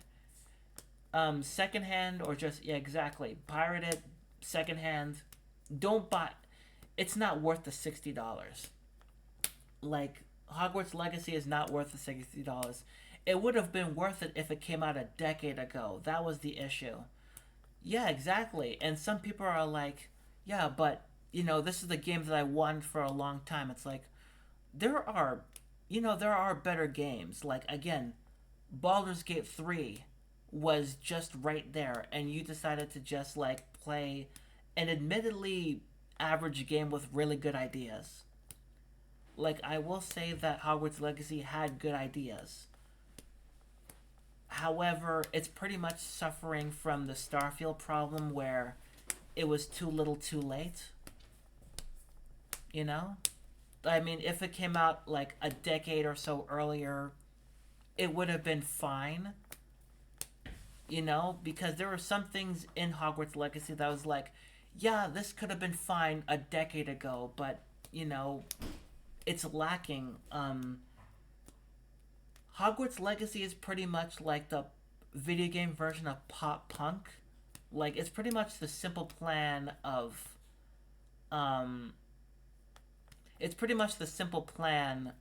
video games. Like, it's just perfectly average, and you could do a lot better. And then when you get older, you realize you absolutely could do better. Like, Simple Plan is to Hogwarts Legacy as, Sum 41 is to, I don't know, the last Zelda game. Like, there's so much more out there. I don't know I think Baldur's Gate 3 might have to be Green Day. Because there's, like, massive things that actually have been inspired by other people, but they build on top of their foundation. As opposed to Hogwarts Legacy, which is pretty much, like, basic. That's the problem. Hogwarts Legacy is just basic, and some people were foaming at the mouth, admittedly on Twitter because it is Twitter, just saying, but it should have won Game of the Year. It sold millions of copies, and it's like, just because it was a great hit does not mean it was Game of the Year. Like Sonic 06 is notoriously one of the worst games of all time, and it sold millions of copies. And you don't see anyone saying that that should be Game of the Year. You know? There are other games that should have been Game of the Year that have actually undersold, and they actually still get acclaim. Like Psychonauts. The original one was critically acclaimed, and then it had like really good reviews by the people who played it. Undersold, and then the second one, and because of that cult following, the sequel eventually came, and it absolutely was fantastic. I'm going to get a PS3 and Sonic 06. I have 3 copies of that game. It's pretty much like I have right here. I have 3 copies, and I'm going to get... Every time I see a copy of Sonic 06, I'm buying it. You know? Because they're cheap. Sonic 06 is cheap right now. It came out 18 years ago. It's old enough to, I don't know, drink in certain countries. Just to have a platinum trophy on your profile. Well, I will admit, it is. Sonic 06 is not the worst game I've played ever. That belongs to Right to Hell Retribution. A game so bad that it ended up going below the price, and it ended up costing negative. Like, I bought my copy for $7. And this was back when it came out. I bought it for $7, and it was the worst game I ever played. Right to Hell Retribution. Yeah, you remember that? It's bad. Say what you will about Sonic 06, but at least it had ambition. Right to Hell is bad. Really, the worst game I've personally ever played. I never want to play it again. I'll play Sonic 06 again, but I will never play Right to Hell again. Like, Right to Hell was just... No matter what year it came out of, it would have been bad. Like, it would have been... If it came out in the 80s, it would have been like, oh, this was bad, but then as time went on, the reception got worse. I'm just saying that and Right to Hell sold how many copies? Right to Hell Retribution ended up selling how many copies? Let me check. Oh, dear God. Like, how many copies did it actually sell? It doesn't even say on Wikipedia. Okay, let me see. How many copies of Right to Hell sell? Apparently 12,000. Apparently 12,000 units were sold, according to Video Game Insights.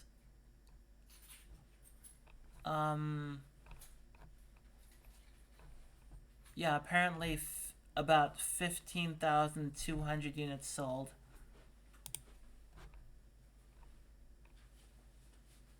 Oh wait, according to this, 50,000 copies were sold. And it's no longer on Steam. Yeah, apparently it sold 50,000 copies. So why isn't that Game of the Year then? Oh right, it didn't sell 1 million. And how about this? The Transformers movies like made over $1 billion. Why isn't that like nominated for the Best Picture? Like, I'm just saying, some people just want to like... And I remember like certain people said, I'm gonna buy this for my kids' friends, and it's like, yeah, you're gonna buy that for your kids' friends? What if they don't like Harry Potter? It's like, so let me get this straight. You're gonna buy several copies. You're gonna buy 7 or 8 copies. So that's what, $600? You just spent $600 just out of spite? Oh, I wish you well. But I know those people will not say that or actually do it because, you know, again, Hogwarts Legacy is just garbage. It absolutely is just mediocre garbage. And it's like, buy anything else. Like, what was like, here's the thing. What was nominated at the Game Awards in 2023? Like, what was, like, the best, like, what was nominated for best game of the year? 2023. What was, like, awards? So, game of the year was Baldur's Gate 3. And then the nominations were Alan Wake 2, Tears of the Kingdom, Marvel's Spider-Man 2, Resident Evil 4, and Super Mario Bros. Wonder. And you're saying that any one of those is worse than Hogwarts Legacy is better than any of those? Like, is that what people are just saying out loud? Certain people? Alright, go ahead going. Love you. Love you too. Stay safe. You too. Let me see, nominee. Like, it's genuinely disconcerting. You know, it's kind of disconcerting how certain people just want to, like, hold their game in such appeal, then it turned out that it's just bad. How many nominations did the Hogwarts Legacy actually get?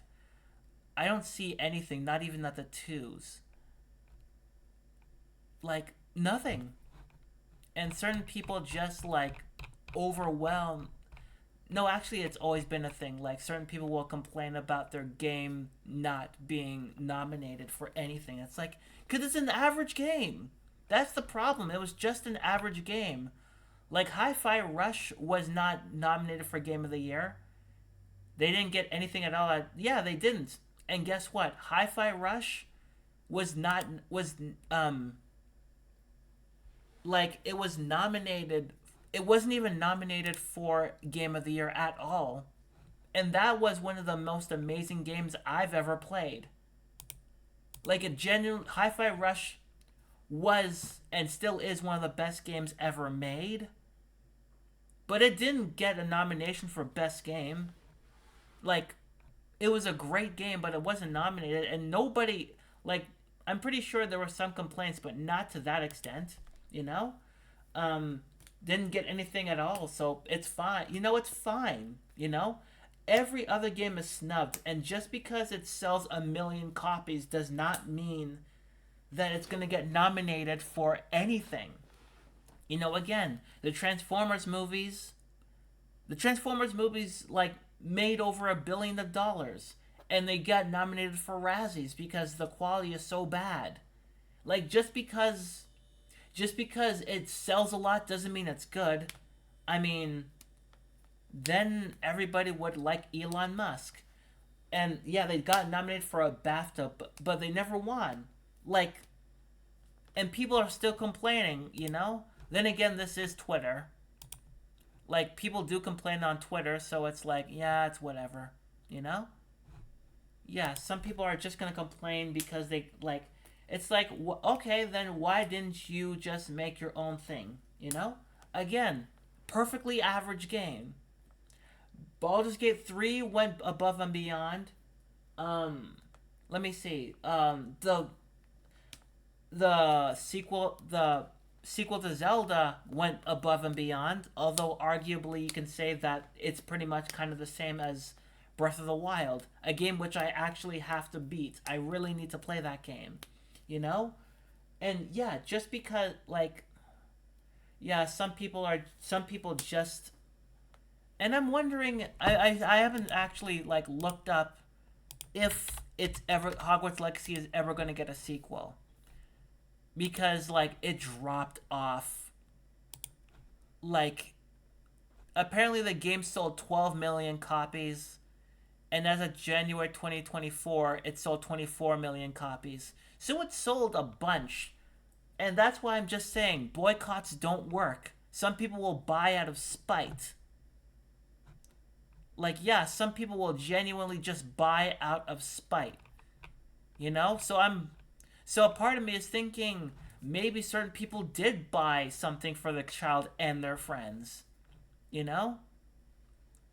Um, but yeah, like it just ended up dropping off in terms of playing on Twitch because, like, again, I thought it was wrong for certain people to harass other Twitch streamers because they were playing Hogwarts Legacy. Like, I'm not gonna play it because I've never been into the Harry Potter games. Although, like my boyfriend straight up said, it was like a movie tie-in, not an original game, so that's pretty much why I wasn't interested in it at all. But Hogwarts Legacy did seem like it was new. I mean, I could see why certain people actually say that it was a Harry Potter game that they were looking forward to, or they wanted their whole lives. It's because the other games were so not great, and they were just cash-in movie tie-ins. And there's nothing wrong with that, as long as the games are good, and from what I understand, very few Harry Potter games are good. So I will admit that even Hogwarts Legacy actually had some sort of step in the right direction. It ended up being basic, but at least it was a step in the right direction. But I'm not here to play average games. I say that, and the first game I ever streamed was Mass Effect Andromeda, but that's beside the point. The point is, yeah. I want to say Chamber of Secrets game was pretty good. Like I said, some of them were pretty good. Some of them. The problem is I've never been a fan of movie tie-ins. Like, I've genuinely never been a fan. The rest of them are trash, but I do like the Game Boy ones as a kid. I mean, they are hit and miss, but it's mostly miss, you know? I'm, again, not a fan of those games, because movie tie-in games are just genuinely, aggressively not for me. Because I just can't with them, you know? Like, lately I've been playing Fallout 76, and that gives me more of an RPG experience than Hogwarts Legacy. To be honest, the Harry Potter... Yeah, they are rabid. Like, here's the thing. I know both, like, people I knew loved Harry Potter as kids. I grew out of it ever since I saw, like, the last movie in theaters. The moment I walked out with my friend, not walked out, like, I finished the movie, walked out, the last movie I finished, I walked out of the theater and I'm like, I'm done. I'm absolutely done. I've been a fan for this amount of time. I'm just leaving. I'm just gonna leave it as it is. And I haven't ever since then. I've tried reading the books, and I grew out of them. I realized because I ended up reading other books, other young adult books, which are much better than I give it credit for. It was a tough boycott to leverage, truthfully, especially when the trans software engineer on the project, and she will not be named, was involved, and the developers kept Yeah, exactly. Like, also, hi Human. I hope you're doing okay. How are you? But like, that's why I keep saying boycotts never work in the long run. Like, they never work in the long run, and some people are just using it as an excuse. It's like, I'm buying it to support the developers, and it's like, yeah, but you're putting it, you know? BDS is kicking ass against Starbucks.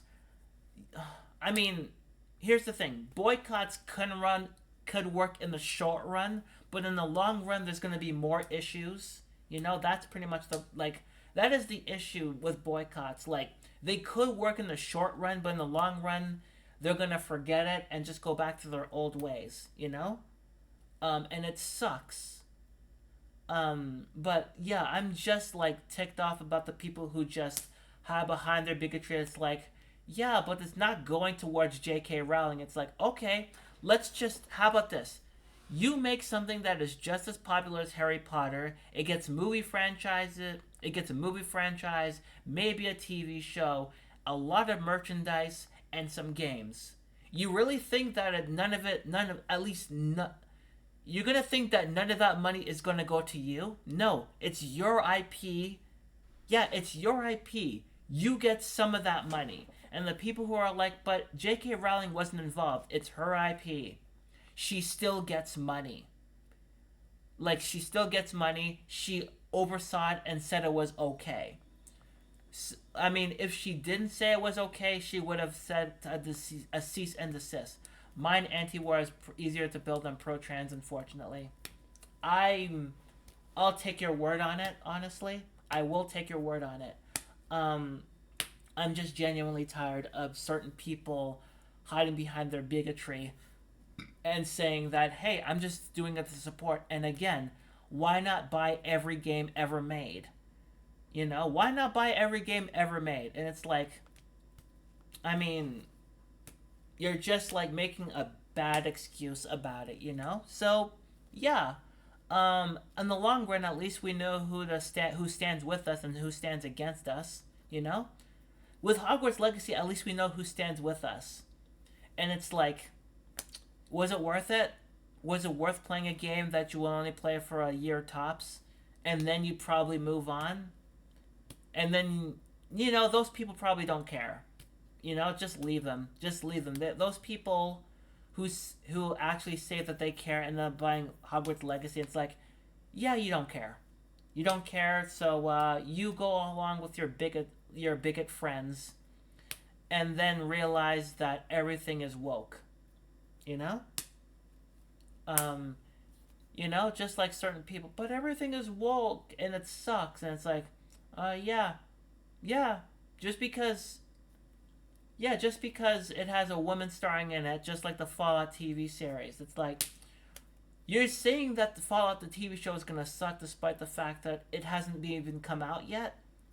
And then once it comes out and everybody said it's amazing, you're just gonna say nothing, or you're just gonna be like, I knew it all along. I absolutely knew it all along. I knew it was gonna be good.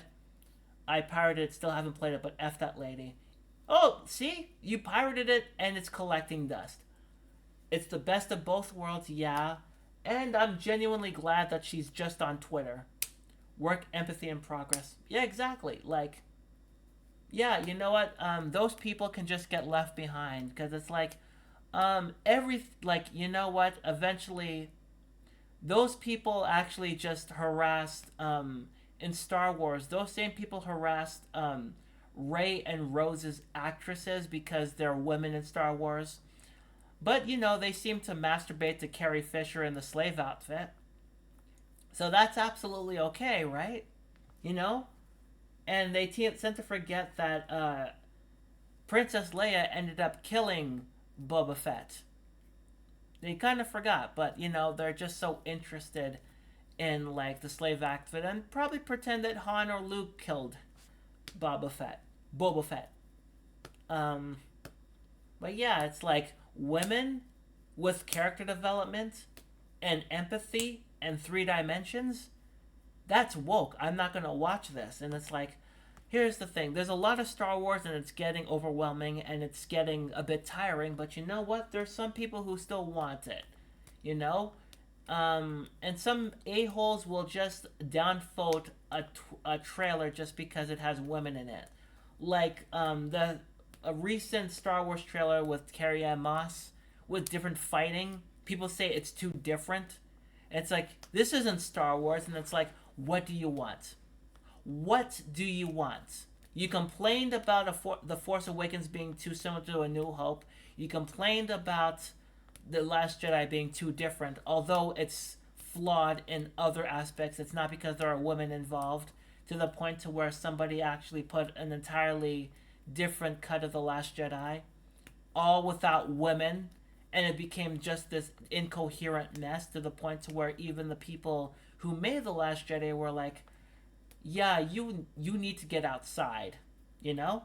And those same people who would actually harass Leslie Jones because she was in a Ghostbusters movie. It was a job, and you're harassing her because she was in a movie that you didn't have to care to watch. Turned out that Ghostbusters 2016 movie was average at best, and it was only bad because the direction was bad, and it showed that improvisation could work, but it didn't in this case because the jokes kept going on and on and on and on. You know? I just want more Mandalorian.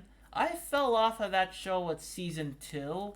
I've only watched the first episode with season 3, and then boyfriend and I moved on. You know, it's nothing against the show. We just kind of moved on. Like, we're on Fallout right now. We're watching Fallout. We are 5 episodes in because we are taking our time with it. Like, honestly, we are taking our time with the Fallout show because they are pretty lengthy episodes, and we're like, okay, we're gonna try because we're over halfway done. We are over halfway done, and I'm full. Yeah, exactly. Biopic folks. Oh God. Like, it's like they're letting people know true history is more disingenuous. Yeah, exactly. Like, that's how we get Holocaust deniers. It's like, what are you actually going to say that the Holocaust didn't happen? Are you actually going to say that? Because, that's absolutely. Hold on a minute. Okay, it was just the water cooler. Like, the people who say that the Holocaust didn't happen are just like, okay, you clearly are the same people as the flat earthers, so we're not going to take you seriously. And all things considering, there is actual footage of the Holocaust happening. Actual footage. Not only that, but there are people who are still alive who actually can attest to that. So those people, like, those people who think that the Holocaust or anything didn't happen are the same people who pretty much are making love to the flat earthers. But season 3 gets back to what the show is about. I mean, I'll look into it, I'll look into it. I personally am burning out with Star Wars because there's so much going on. Like, there's a lot of Star Wars going on. I saw those Fallout Trolls. The series is made by the director of Westwood. Oh, it's gonna be good. Like, the Fallout Trolls are the same ones who are YouTube grifters. The same ones who are like, this show's gonna suck because because it's gonna be woke, and it's like, yeah, you're just hate clickers. The same, like, yeah, like, those same people are just like hating on Brie Larson. Like, Geeks and Gamers, that YouTube grifter channel, just straight up made 60 videos about Brie Larson. And I'm like, okay, at some point you're gonna have to realize, do you genuinely hate her, or are you just like envious of her? Andor, if you haven't seen it, it's amazing whether you like Star Wars or not. I think I got spoiled. Did I get spoiled by that? Hold on. Yeah, I got spoiled by that. Oh God, I watched the video and I got spoiled by that show. So that's a whoops. But from what I understand and what I saw, it absolutely is really, really good. Like, just like post-grunge, you're gonna have to sift through a lot of crap to realize that there is some golden nuggets there. All I know is that Andor is absolutely top-notch. And those people who, here's the thing, those people who say that anything is too woke is gonna actually have to go to, like, the Daily Wire. Like, those people absolutely will go to Lady Ballers and say that that is a genuinely funny movie. And it absolutely is not, because it's not made by people who actually know what they're doing. It's not starring any actors. It's not starring any decent writers. The Ghostbusters movie was really redundant and kind of racist. Like, Leslie's character, her uncle owns a limo company, but she doesn't know what caviar is. Again, it's the writing. The writing is not necessarily top notch. Like, that movie has really, really poor writing. Let's just put it out there. Like, the characterization in that movie is not great, but I don't blame the actresses or anyone who is in front of the camera. It's just that the directing and the writing is piss poor at best. It is genuinely piss poor. So I can't, like, the Ghostbusters movie isn't bad because it has female Ghostbusters. Like, God. like I am genuinely still amazed that Honest Trailers still has the Ghostbusters 2016 video up, but they still blocked the comment section because like trolls are just gonna be like, yeah, it's like I hate it because like it's a bad movie, and it's like those people never watched it. Those people complained because it has female Ghostbusters. And all I kind of have to say is, okay. And then the next video that came out on their Honest Trailers was just like a lot of people being like, why did you shut off the Ghostbusters comment section? And it's like, you know damn well why. Did you see the Ghostbusters 2016 trailer? Like, at the beginning, they're like, are you sure you want us to do this? Are you sure? And it's like, okay, but we're turning off the comment section. You did this to yourselves. And comment section in the next video are like, but why did you turn it off? It's like, because it was explained. It was absolutely explained why. Like, but yeah, that movie was bad for a different reason. Like, you have genuinely funny people, and they improv, and that improvisation doesn't go anywhere. You know?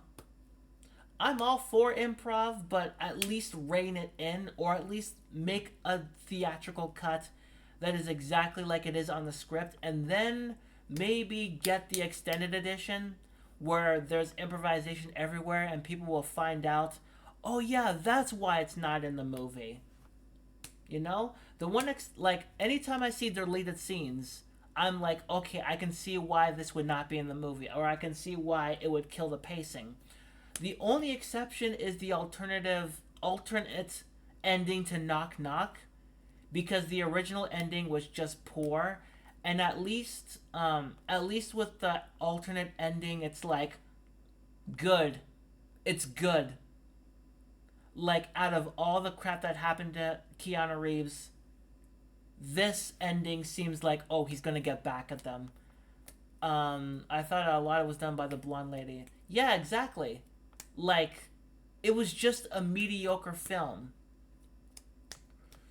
The most recent ones with two ladies and a young effeminate boy, nearly as feminist, maybe even more so with single mom, but it wasn't championed nearly as much by feminists. The reason is because they hate. It's not as so-called hated as it was with the 2016 version, you know? And I think that's because, like, the recent Ghostbusters movies are just, I don't know, maybe you shouldn't have made sequels to Ghostbusters, if I'm going to be honest.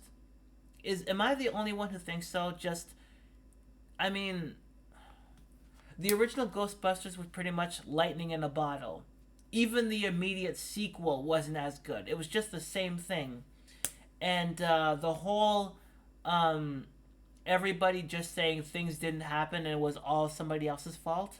Like, you clearly... Here's the thing. I used to be upset about that second one because it's like, you're blaming the Ghostbusters about what happened, even though it clearly was not their fault, and they actually saved the day, and you end up them being in court, like, getting blamed. But on the other hand, in recent times with, like, the Holocaust denial, if anything, that part of Ghostbusters 2 actually hits so close to home, you might as well just, like, lower it down. In fact, people start believing the Ghostbusters again. It's the same movie. The second one is just the same movie, except... No, it's exactly the same movie. Let's be honest, the second movie was the same movie, so even the second movie with the original cast wasn't as fresh. Yeah, we didn't need Ghostbusters. As actually, you know what? I'll take it back.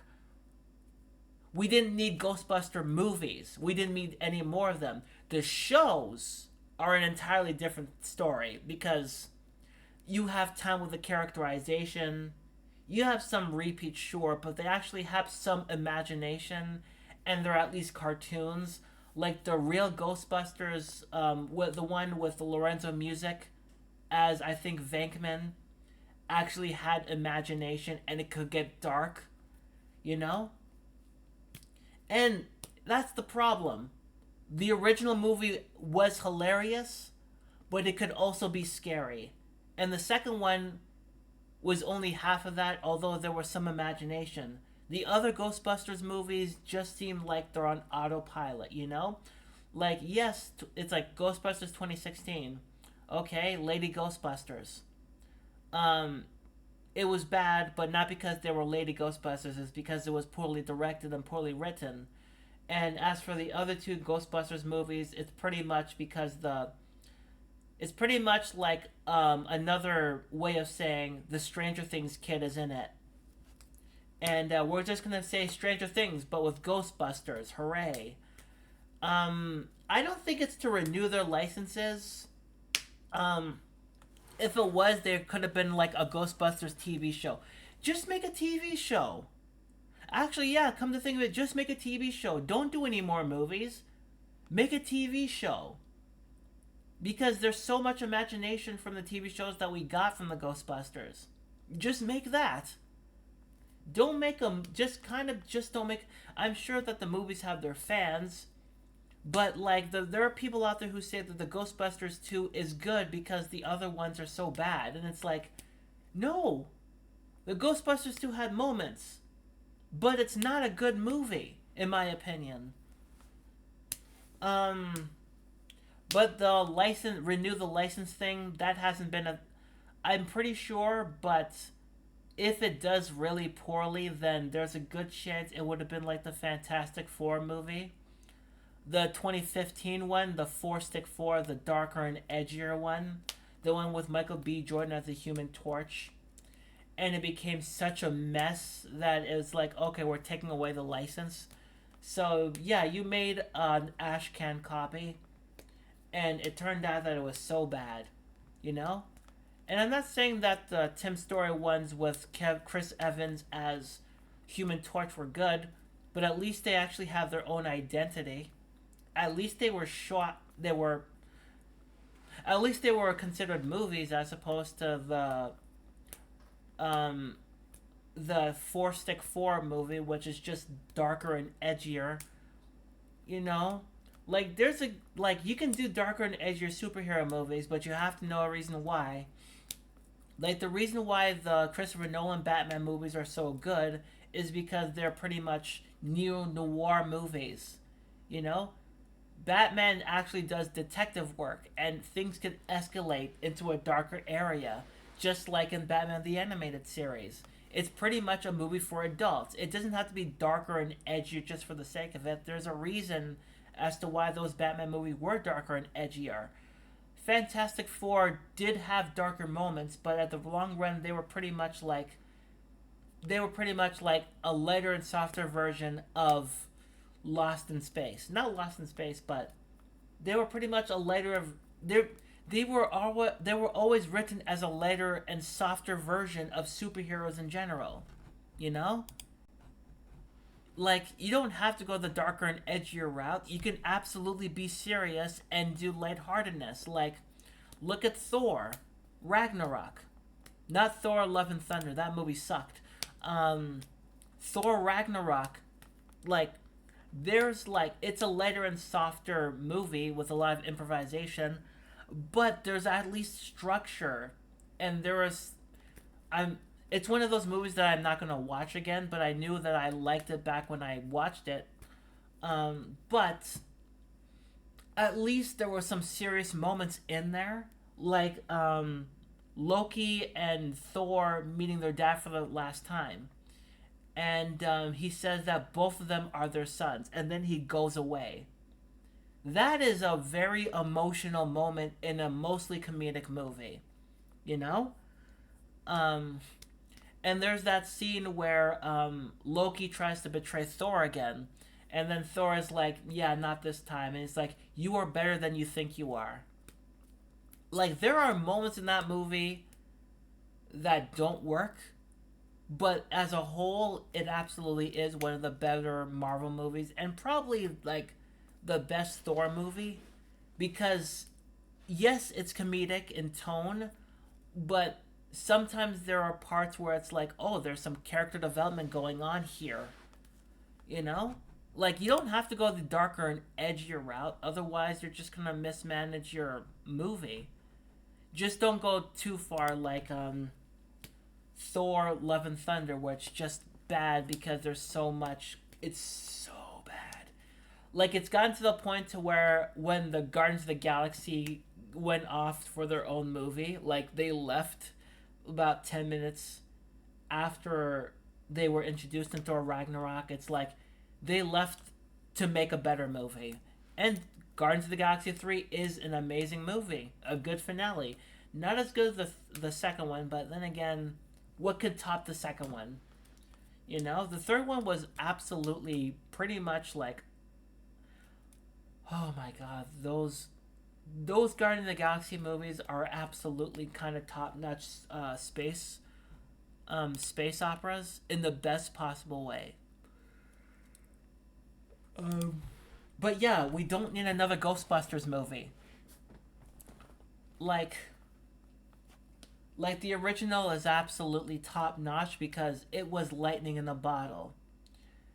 And you can't do that anymore. You can't do Ghostbusters, and I'm not saying that you can't do it. I'm just saying you can't expect the same lightning to happen twice. You know? You can't expect it to happen. And I watched the first two movies back to back, and I knew the quality was different. Like, the quality with the second one is just, like, it's not as fresh, you know? Like, there's something lacking. And even though the movies came out, like, a few years apart, it's like, did anybody really want this? Or just, like, a one and done? Because, yeah, it's a one and done. You know, it's absolutely a one and done. Like, there are some sequels that are better than the original. In terms of music, I think that the Marshall Mathers LP2 is better than the first one. Mostly because it's like, you know, it's working off what the first one did, except it's lighter and softer, and he's making fun of himself. And, you know, at least Marshall Mathers LP2 is exactly what I thought the Eminem show was going to be. Funny, kind of dark, but at least there's some maturity going on, you know? But yeah, we don't need another Ghostbusters. I'm sure we're going to get another Ghostbusters with God, I forgot his name already.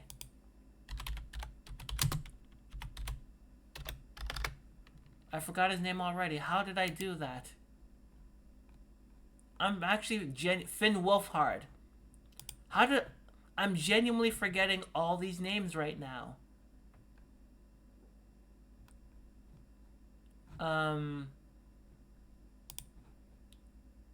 Yeah, like, it's exhausting.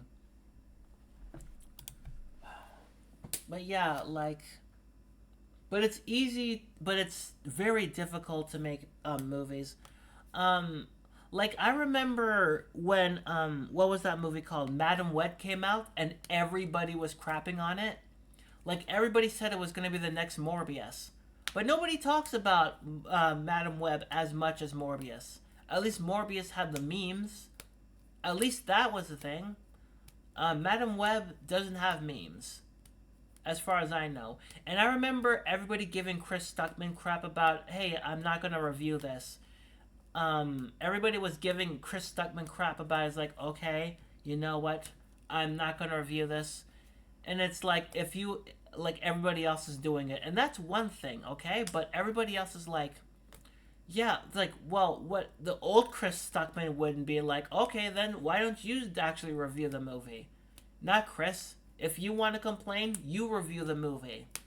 Because he is making movies right now, and there's only so much he can say without pissing people off, you know? You know? Like, honestly, why, like, people are like, yeah, but it sucks, why don't you, like, review it? And it's like, what else is there to say? Everybody else. It's like, you're gonna... Oh my god, some people just need to get off the internet. Like me. This stream was supposed to have finished like an hour ago. Or so. And then I kept going because I'm just ranting about certain trolls online. To be fair, there have always been trolls online, but, you know, whatever. Hence why I barely use Twitter, because Twitter is a black hole of depression. But you know how Twitter is. What if you delete it, you're fine. You know, there's some people who are transphobic who live on Twitter and they don't do anything else in their lives. So they're a danger, sure, but you know, if you block them, you'll never hear from them again. Just like Graham Linehan. Yeah, he's aggressively on Twitter. He's living on Twitter right now. Like, you can absolutely go on his Twitter account right now and he'll still be on. Like, he'll still like tweet constantly. Like, his last tweet or retweet was 55 minutes ago. No, 54 minutes ago. So yeah, he is constantly, endlessly on Twitter. It is genuinely disturbing how much he is. Like, yeah, get off of Twitter. Do something with your life, Glenner. It's absolutely insane that he's just blaming. Living on Twitter because he has no job or family anymore. Yeah, like he's blaming like trans people. He's blaming trans people essentially for his lack of work, and it's like, no, that's you. Like, you made a book that barely sold anything, and the people who did buy it, most of them are just like gonna read it for craps and giggles, and then they're gonna return it in less than a day. You know, you clearly have nothing better to do. You know, just constantly living on Twitter, and I was like that. I was living on Twitter all the time. Like, before I started working, I was like a very fat, no, not fat. I was a chubby guy. I was a chubby person who did not do anything else but just like be on the internet, go in my basement and just barely take a shower. But you know what? The difference between me and him is I actually grew as a person. I don't use Twitter that much. I actually am for trans rights. I actually grew as a person. I regress sometimes, but at least I get help. I have a therapist. I have people who care about me. I have people who know that who I am and I will push away, but I will care about them. I actually, you know, have some semblance of talent that I don't want to waste. He's just on Twitter all the time saying that trans women are men in dresses. When, you know, he clearly is, first of all, wrong, and, you know, apparently he actually has a receipt for somebody who is trans on an OnlyFans. A trans person just saw his name on OnlyFans on her account and just like, you know what? I'm going to expose you for who you are. You know? Because you're a chaser, and that's it. You clearly are so obsessed with trans people that even trans people... Like, here's the thing. A lot of this stream was just me talking about movies and music and being envious about other people. I barely talked about trans people all the like, even... What is that? Like 5% of this stream alone just talking about trans people, while he straight up makes it a full 100. It's genuinely hilarious, but very sad for him because he has no family, and it's like, and he's pretty much like, well, once, like, he actually just said by the end of 2023 this is going to be our year, and then 2023 happened, and people are just like, so is this the year that you win? Is this the year you win? Is this the year you win? Is this the year you win? When are you gonna win? And then 2024 happened, and nothing, because he doesn't do anything. He didn't do anything. All he did was write a book, and he was in a few shows, and it was a comedy show, and he wasn't even funny. Like, here's the thing. I like dark humor. I like trans jokes. I absolutely do like trans jokes, but you have to know what you're talking about. You know? I do like trans jokes. Like, Eppolite makes trans jokes and they're funny because she knows what she is talking about. You know? There are people who are there are people like Robin Tran and Eppolite who are absolutely hilarious, who make trans jokes because they know what they're talking about. There are cis people who make trans jokes but some of them are funny because they actually know what they're talking about. People like Dave Chappelle make trans jokes and it's not funny because he doesn't know what he's talking about. He's hiding behind the I had a trans friend, so that makes it okay. It does not make it okay. And also, just because one trans person could be behind you doesn't mean that that trans person is the spokesperson for all trans people. There are there are more trans people who dislike you than do. You know? There are a lot more trans people who dislike Dave Chappelle's trans jokes. And it's like you're all just hating. And it's like, no, we're telling you that you're wrong. We are absolutely telling you that you're wrong in those trans jokes.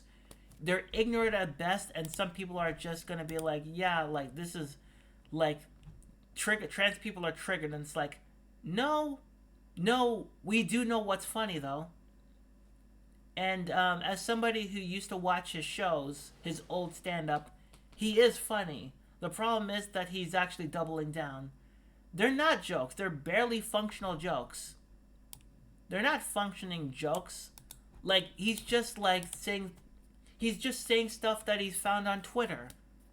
Like, trans jokes, his jokes are pretty much like one joke, you know? Like, they are pretty much like one joke. And some people just say that he's the GOAT. Oh, I can't wait until, like, Dave Chappelle starts attacking something that they like that is completely out of completely ignorant. And it's like, yeah, Chappelle is the GOAT still. Like, he goes out of everybody. And jokes, like, comedy is supposed to be, like, not punching down. They're supposed to be made fun of, but it's not punching down. Like, the best jokes, like, here's the thing. I like dark humor. Like, absolutely dark humor. Like, there's a comedian named Jason Rouse who has made incest jokes, murder jokes, gay jokes, a lot of sex jokes, a lot of dark humor. But he makes it work because it's genuinely so over the top that it crosses the line twice. Dave Chappelle's trans jokes don't cross the line twice. They just cross the line and that's it. They just cross the line. And, you know, they just absolutely just cross the line and that's it. There's nothing else. It's just like, yeah, there's nothing else to his transphobic jokes. It's just transphobic and that's it. You know, like, that's why I'm kind of just, like, ignoring Dave Chappelle because, like, his fan base is like, he's not saying anything wrong. He's telling it like it is. And it's like, is it? Like, are you still just holding along the fact about that? You know? Because, you know, it's just quite sad. You know? Sometimes I will watch his old stand-up and being like, what happened to you? Like, what happened to you? You used to be funny. Like, Jon Stewart is still funny. Conan O'Brien is still funny. Larry David, he's in his 70s and he's still funny. You know? Like, Larry David is older than those two that I just mentioned. He's still hilarious. Like, people are still championing Curb Your Enthusiasm because he's genuinely hilarious. And some people just don't some people are offended because, like, he's making jokes that it's like, you can't make that joke. It's like, well, neither can you make cheap trans jokes, but you're defending Dave Chappelle. So you can't really say anything like that. So yeah, you could just, like, go ahead and, you know, you can go ahead and be, and like who you like, but just remember, at the end of the day, if you're shocked that somebody doesn't like you anymore because you are actually against other people and you're calling them triggering, because trans people like us have thick skin. We can dish it out as much as they can. Like, we can dish things out. just like the people, like, remember when Green Day changed one line in American Idiot? Instead of the F it agenda, it's the MAGA agenda. And some people just got offended because, they absolutely got offended because, like, they were attacking them, forgetting that a song from 2004 was always political. So that's how you can trigger certain snowflakes or whatever. Like, they say that we are snowflakes, but they get angry that Green Day and Rage Against the Machine are all of a sudden political. Which goes to show you that some people are just ignorant and will. No, they're just ignorant. But everybody, I have to call it because it's been 2 hours and it's been almost 2.5 hours. I gotta get going or something. We're gonna raid DJ Alpha Omega because he's been so good to us, I think. But everybody, thank you all for coming. I will be here tomorrow because I have to. But until tomorrow, I'm Kiara Strings. I'm a trans woman, and this is the early stream. Thank you, and have a good one. I will pee at the Walmart. Here's the thing. If I do pee at the Walmart, I will get banned. And there's no other store to go to around here that we can't boycott. Also, Black Star, good to see you. Thank you for stopping by. I will see you in a bit. Or tomorrow. Tomorrow.